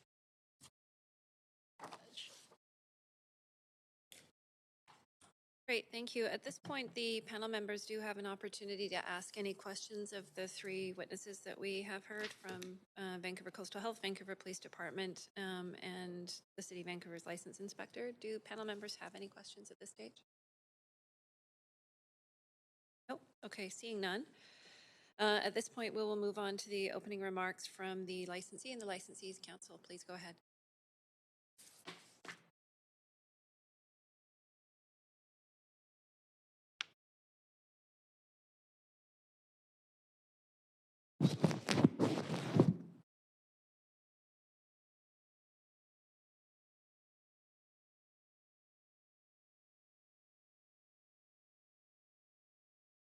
Sorry, is it fine if we proceed with questions for Mr. Kaki? So I'll do the direct of Mr. Kaki, and then we'll have a summary on our position.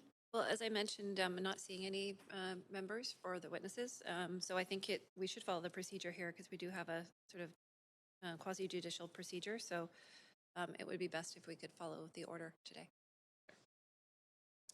This is your opportunity to provide some context and present your case.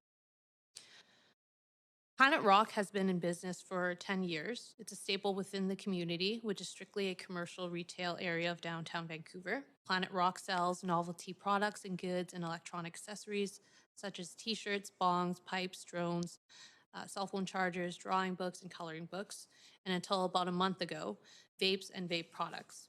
Over the years, Planet Rock has continued to diversify the products sold in the store and has continued to move towards more novelty items that appeal to the demographic of patrons in the area, along with products for the once thriving tourist community.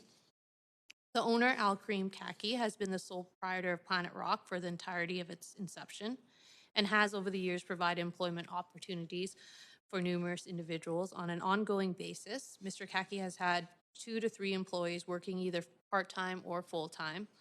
Over the years, the various employees have left the business for other ventures, with the exception of a couple of employees who have worked for Mr. Kaki for a few years.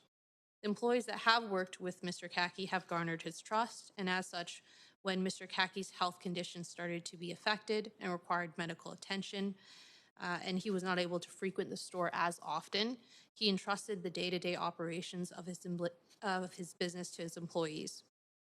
During the peak of his health issues, Mr. Kaki would attend the store every 2 to 3 weeks, and when he did visit, it was merely to collect proceeds from sales for the weeks leading up to his visit and to deposit it at a bank. During these periods of absences are when the incidents with Vancouver Coastal Health had occurred, and with the VPD as well.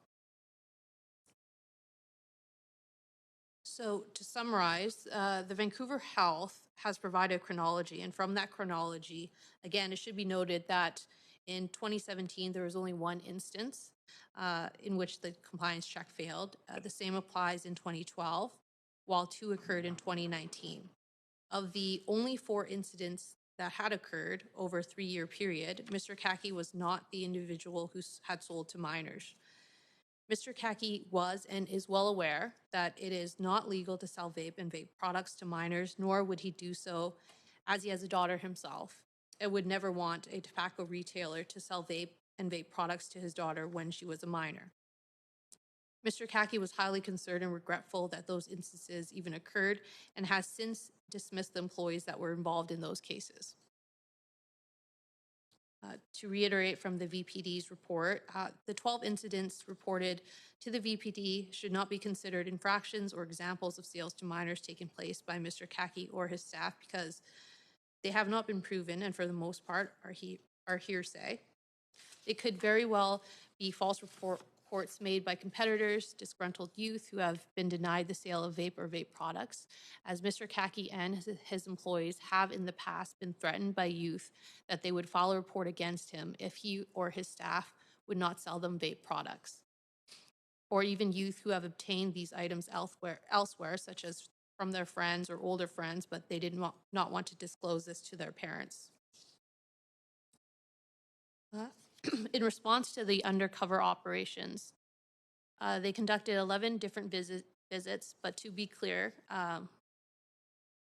in reading the results of the operation, there were only 3 undercover officers that conducted these visits. The same 3 officers would attend multiple times on different dates, and again, these undercover officers were all over the age of 19 and were adults.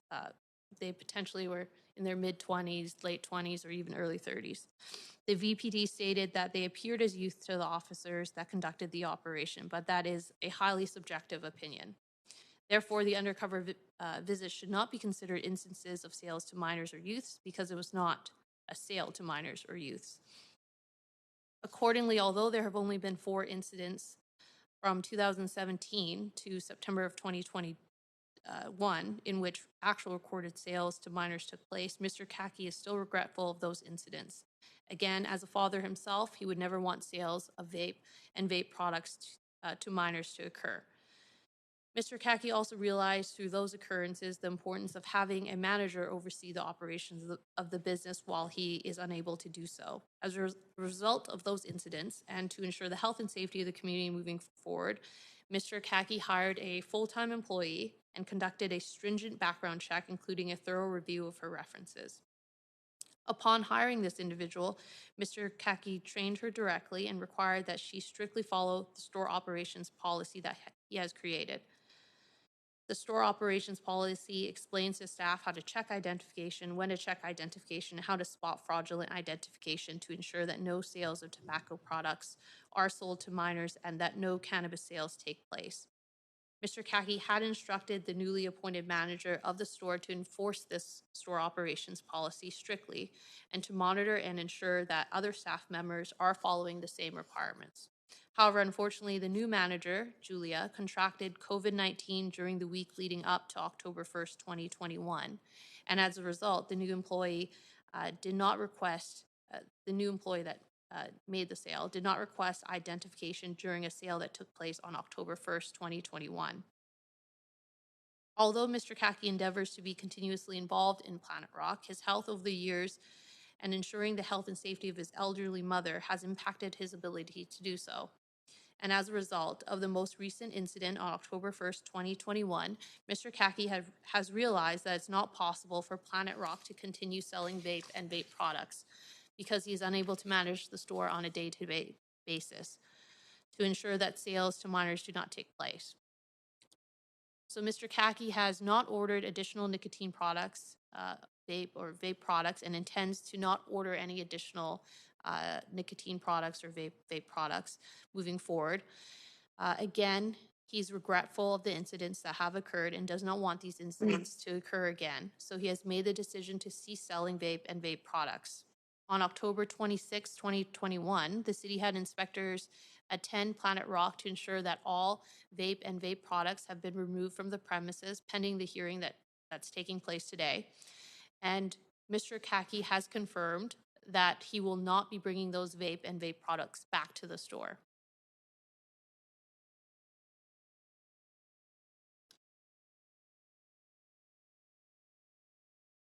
So we'd like to move forward with questions for Mr. Kaki. Just put the microphone on. Before we do that, just, proceeding in order here, do you have any witnesses that you're planning to call? Yes, we should have a witness that has attended by WebEx. I'm not sure if she's in there, but I've sent her the link this morning. Typically, we would hear from you and the witnesses, and then that will enable panel members to have fulsome information to ask their questions. But is the witness present on the WebEx? Julia? Yes, she is? Okay. Okay, So just before we proceed, if you just give me a moment, we are approaching 12 o'clock, which was our time scheduled for this. So in order to continue past noon, I would need a motion from Motion to extend panel to members to complete extend. the business. Motion to extend from Councillor Fry, seconder. I'm hearing Councillor Hardwick, so I'll second that. I'm here. Sorry, I was on mute. Second. Seconded by Councillor Hardwick. Thank you. All in favor? Aye. Aye, thank you. Okay, sorry, Council, please go ahead. And Clerk, we do have the witness available now on the WebEx. Is that correct? Okay, so if you'd like to, Council, if you'd like to introduce your witness, and go ahead, please. Yes, I'd like to introduce the new manager, Julia Patch. She's been working at Planet Rock since July of 2021, and she'll corroborate essentially a statement that Planet Rock will no longer be selling vape or vape products. Yeah. Julia, initially when you were hired by Mr. Kaki, what was your role and what did it move into? So I was hired just as a general employee, mainly doing organization of products. Like there's a bunch of stock in the back and in the store that was just fairly unorganized. So I was hired to organize that. And then it quickly turned into like a manager position, um, just because it was like needed in the store.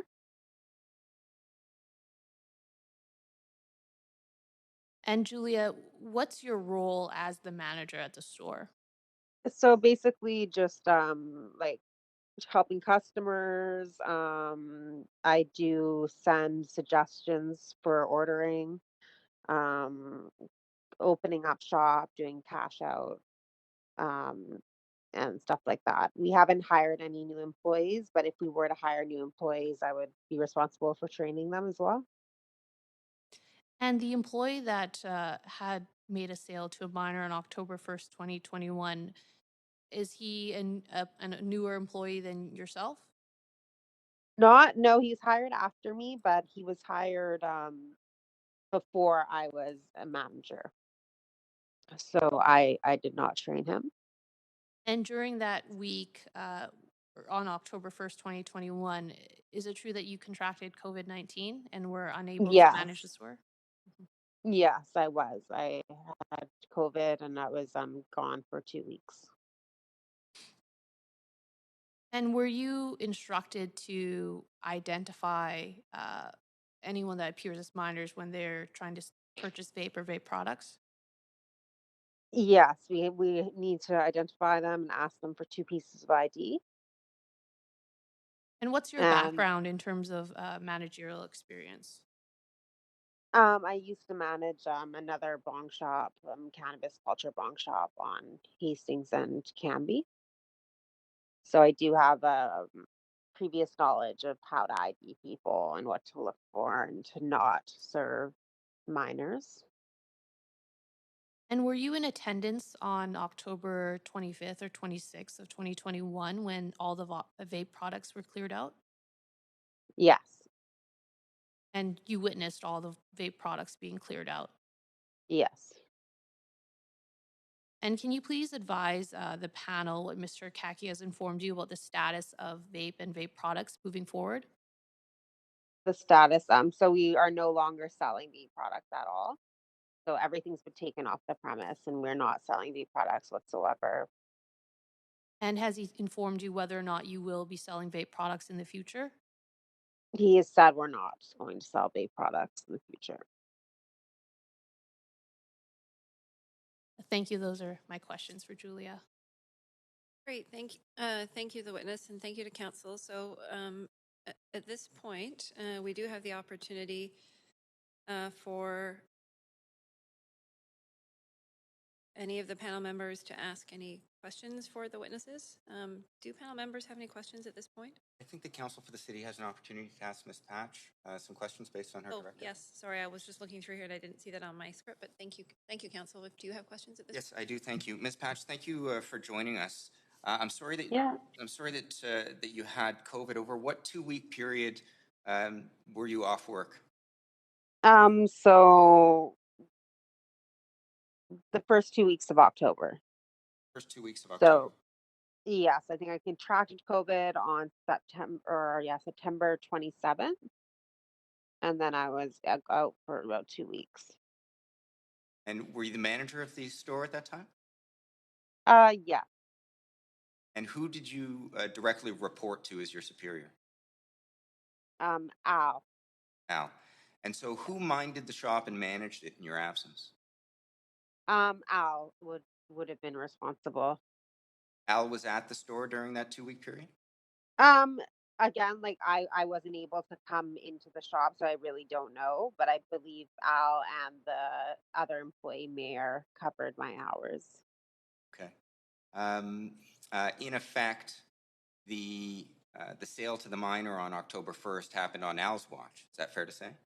No, I don't think Al was in the shop, so I'm pretty sure that mayor was the one that made the sale. Well, you weren't there. You were the manager, and Yes, but Al was in charge, right? yes, like he was doing scheduling and like taking over my duties. Okay. Are you responsible for the website, the upkeep of the website at all?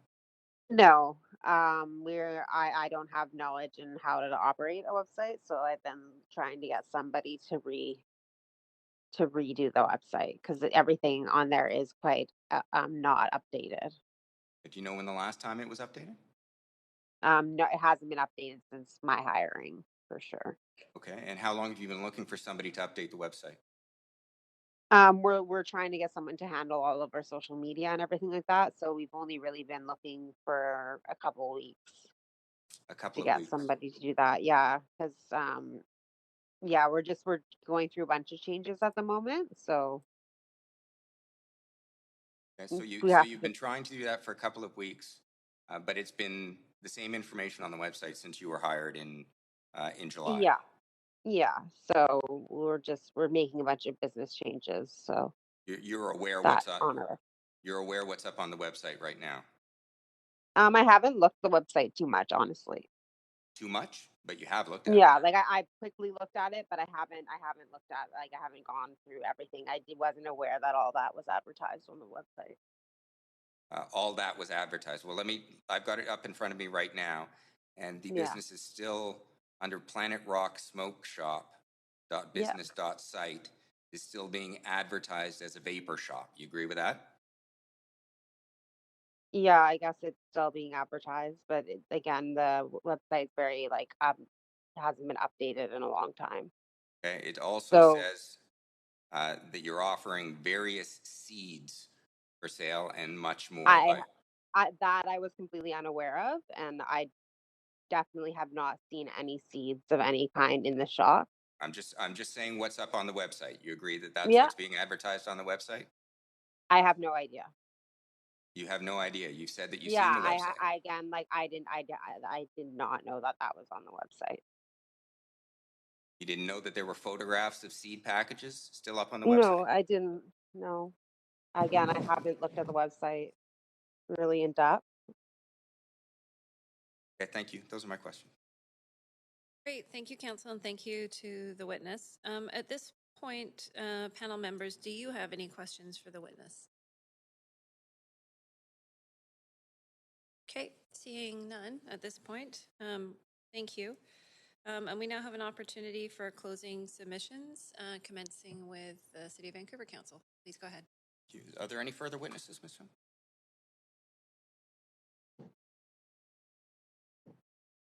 Point of privilege, Chair, I do have a question. Okay, just hold tight for one moment, please, Councillor Hardwick. Thank you. Just going to ask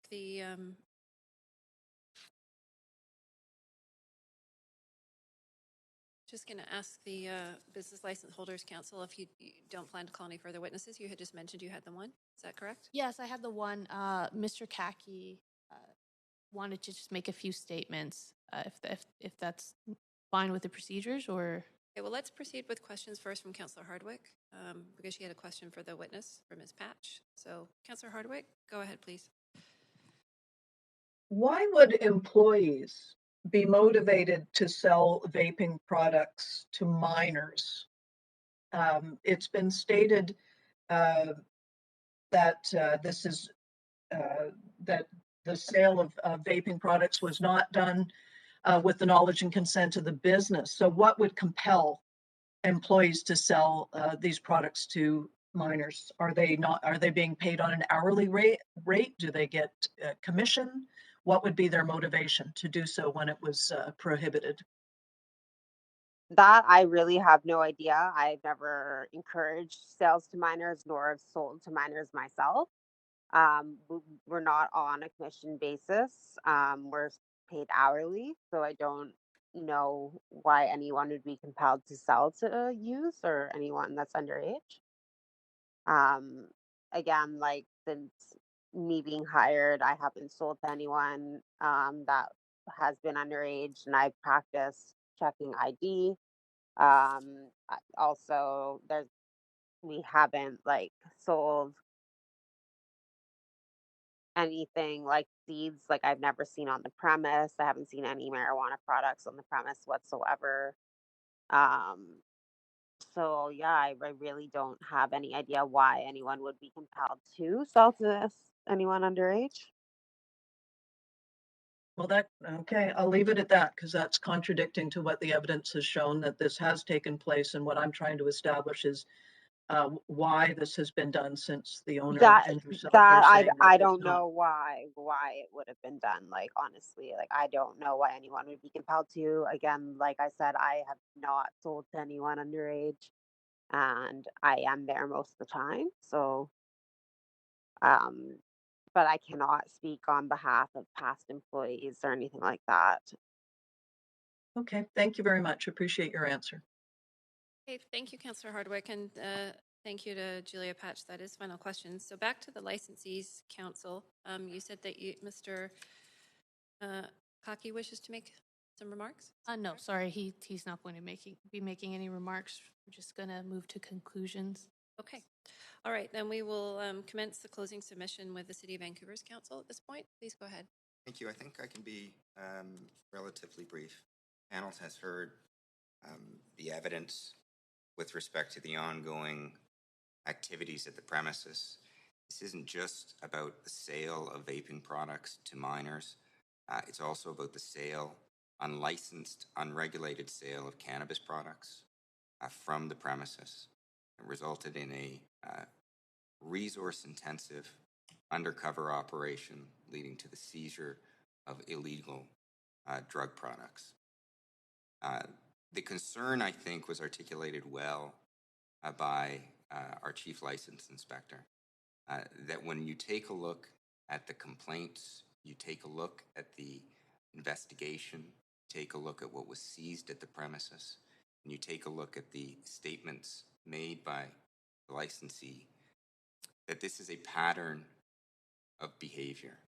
We have what appears to be an absentee business owner who is deferring the running of the business to employees and foisting, I think, his poor business practices onto them or using them as an excuse.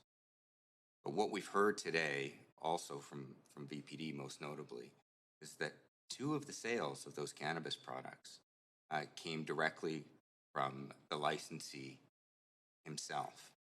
And we don't have an answer to that. He hasn't given us any evidence to the contrary. So I think that this panel needs to take into account that although he's pointing the finger at his employees for the poor business practices, for the illegal sale to minors, for the illegal sale of cannabis product, that he's complicit in this.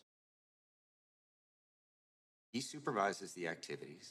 We've heard just from his witness that that he's the one who minded the shop in her absence.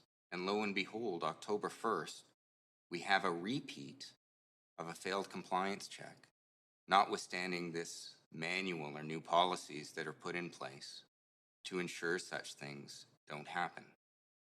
The submissions of the Chief License Inspector are that she has no faith that this business can be run in such a way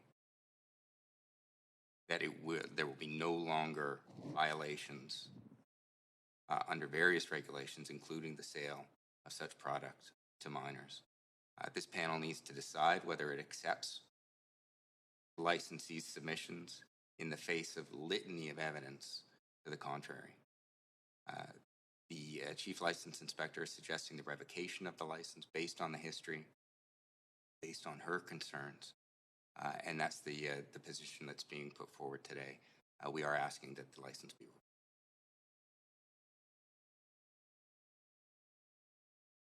Okay, thank you for the concluding remarks. And now we'll provide the same opportunity for closing submissions by the licensees council. Please go ahead. In addition to my closing statements, Mr. Kaki would like to make some closing statements as well, if that's allowed. So he'll speak first.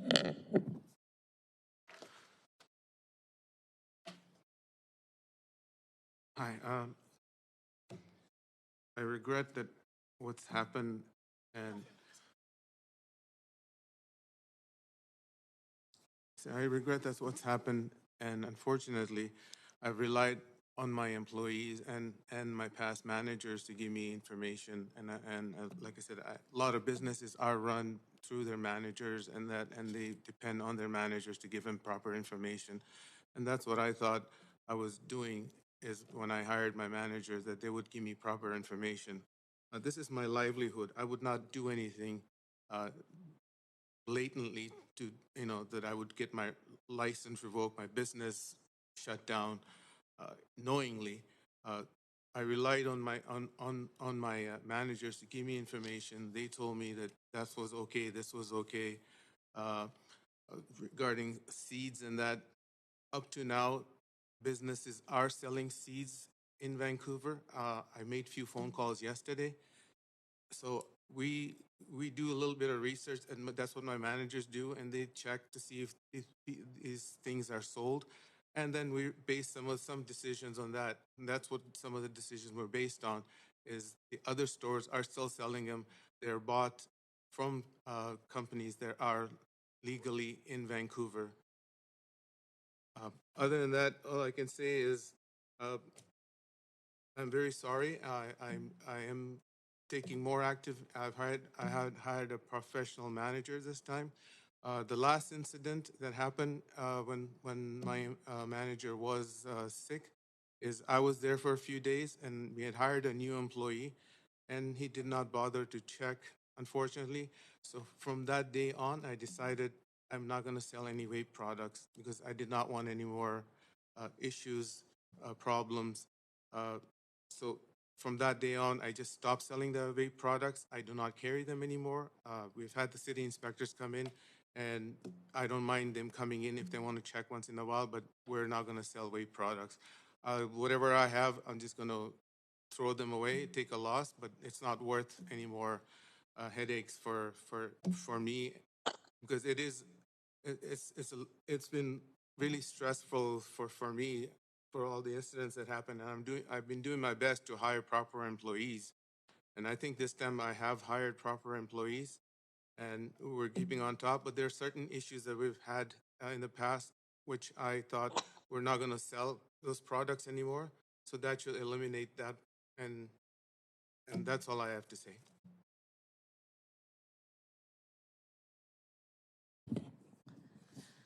So in conclusion, given that it was the city's concern that vape and vape products will continue to be sold to minors, in addition to cannabis products being sold in general, in considering the revocation of Mr. Kaki's business license, it's our request that the city overturns the decision of the chief licensing inspector rather than revoke his business license, as Planet Rock does not pose a safety risk to youths or the community at large. Mr. Kaki will no longer sell vape or vape products to youth, nor will any cannabis sales take place. Again, Mr. Kaki, unfortunately, at the time, due to his medical issues and taking care of his aging mother, he relied on employees. But he has since learned that that's not an available option for him any longer. So he's taken a much more hands-on approach. It's not possible for the store to sell vape products, or cannabis products, given that it's not in the store any longer, and he's not going to be restocking those materials. And in terms of a history of non-compliance, there was only one incident in 2011 in terms of showing a history of that. And since he had received the suspension back in 2011, there were no other incidents of stolen goods being sold. So clearly, just a suspension would cause Mr. Kaki to to understand that these are very strict and serious punitive measures, and he won't make the same infractions again. So again, alternatively, if the city intends to provide some punitive measures against Mr. Kaki, then we would respectfully submit that at most a 2-week suspension take place, as a lengthier suspension would be detrimental to Mr. Kaki's business. Again, due to COVID-19, Mr. Kaki's business has taken a steep downturn, and Mr. Kaki's lease payments to his landlord are currently in arrears. He more recently was able to make a small payment towards the lease in arrears, and his landlord has not been able to evict him due to the government policies. But with restrictions lifting, if Mr. Kaki is unable to continue to make payments towards his lease currently in arrears, he believes that his landlord's patience will wear thin, and that an eviction and the closure of Planet Rock would be imminent. Furthermore, Planet Rock's closure would not serve the community at large, as numerous businesses along Granville Street have closed due to COVID-19. Between Smythe and Nelson Street, the stores with addresses 942, 946, 558, 968, 970, 972, 980, 998 are not in operation. Between Nelson and Helmkin Street, the stores with addresses 1033, 1047, 1059, 1063, and 1071 have closed. And between Helmkin and Davie Street, 1109 and 1167 have closed. This is a total of 15 stores between a 3-block span along Granville Street that are either empty or are not in operation.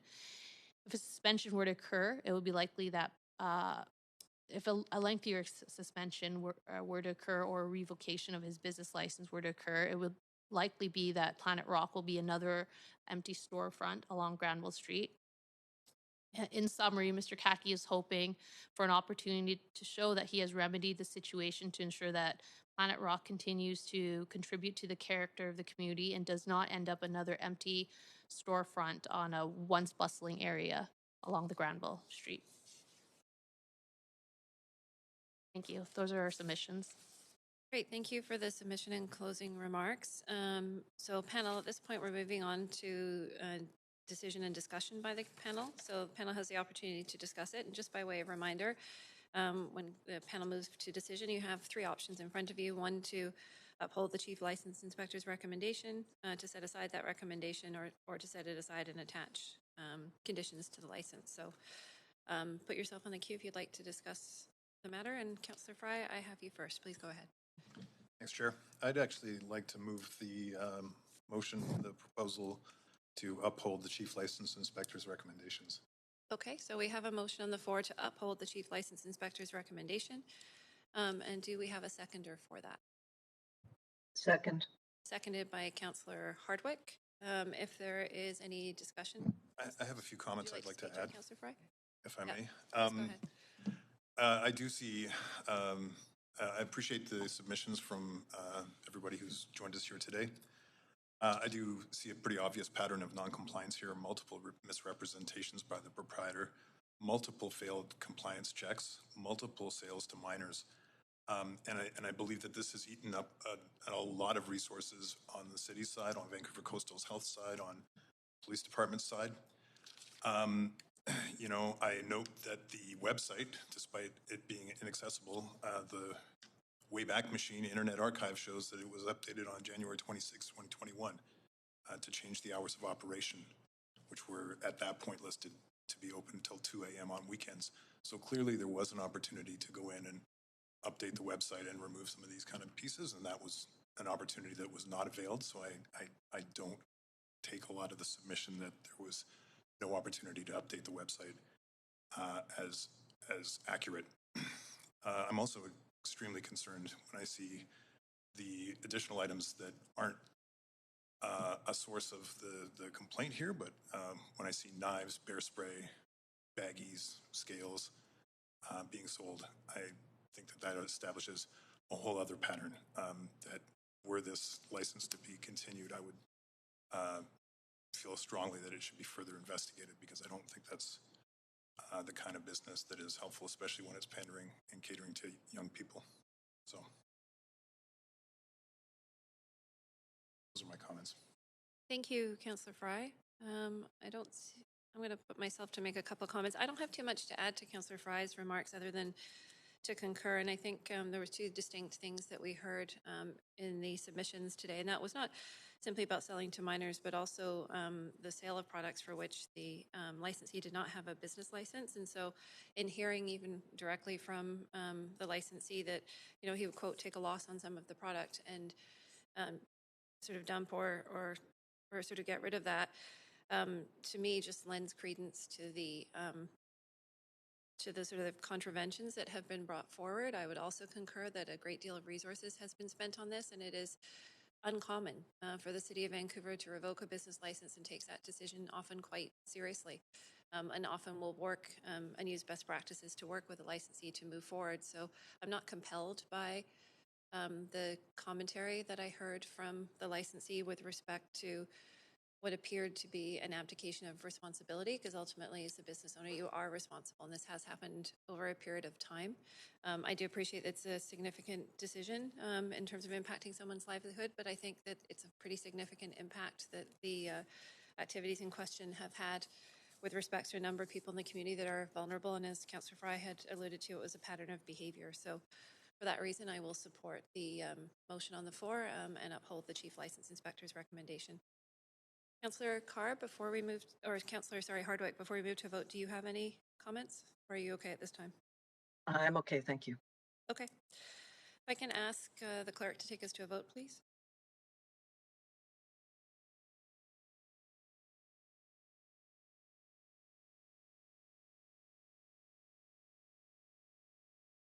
If I can get a vote assist in favor, clerk.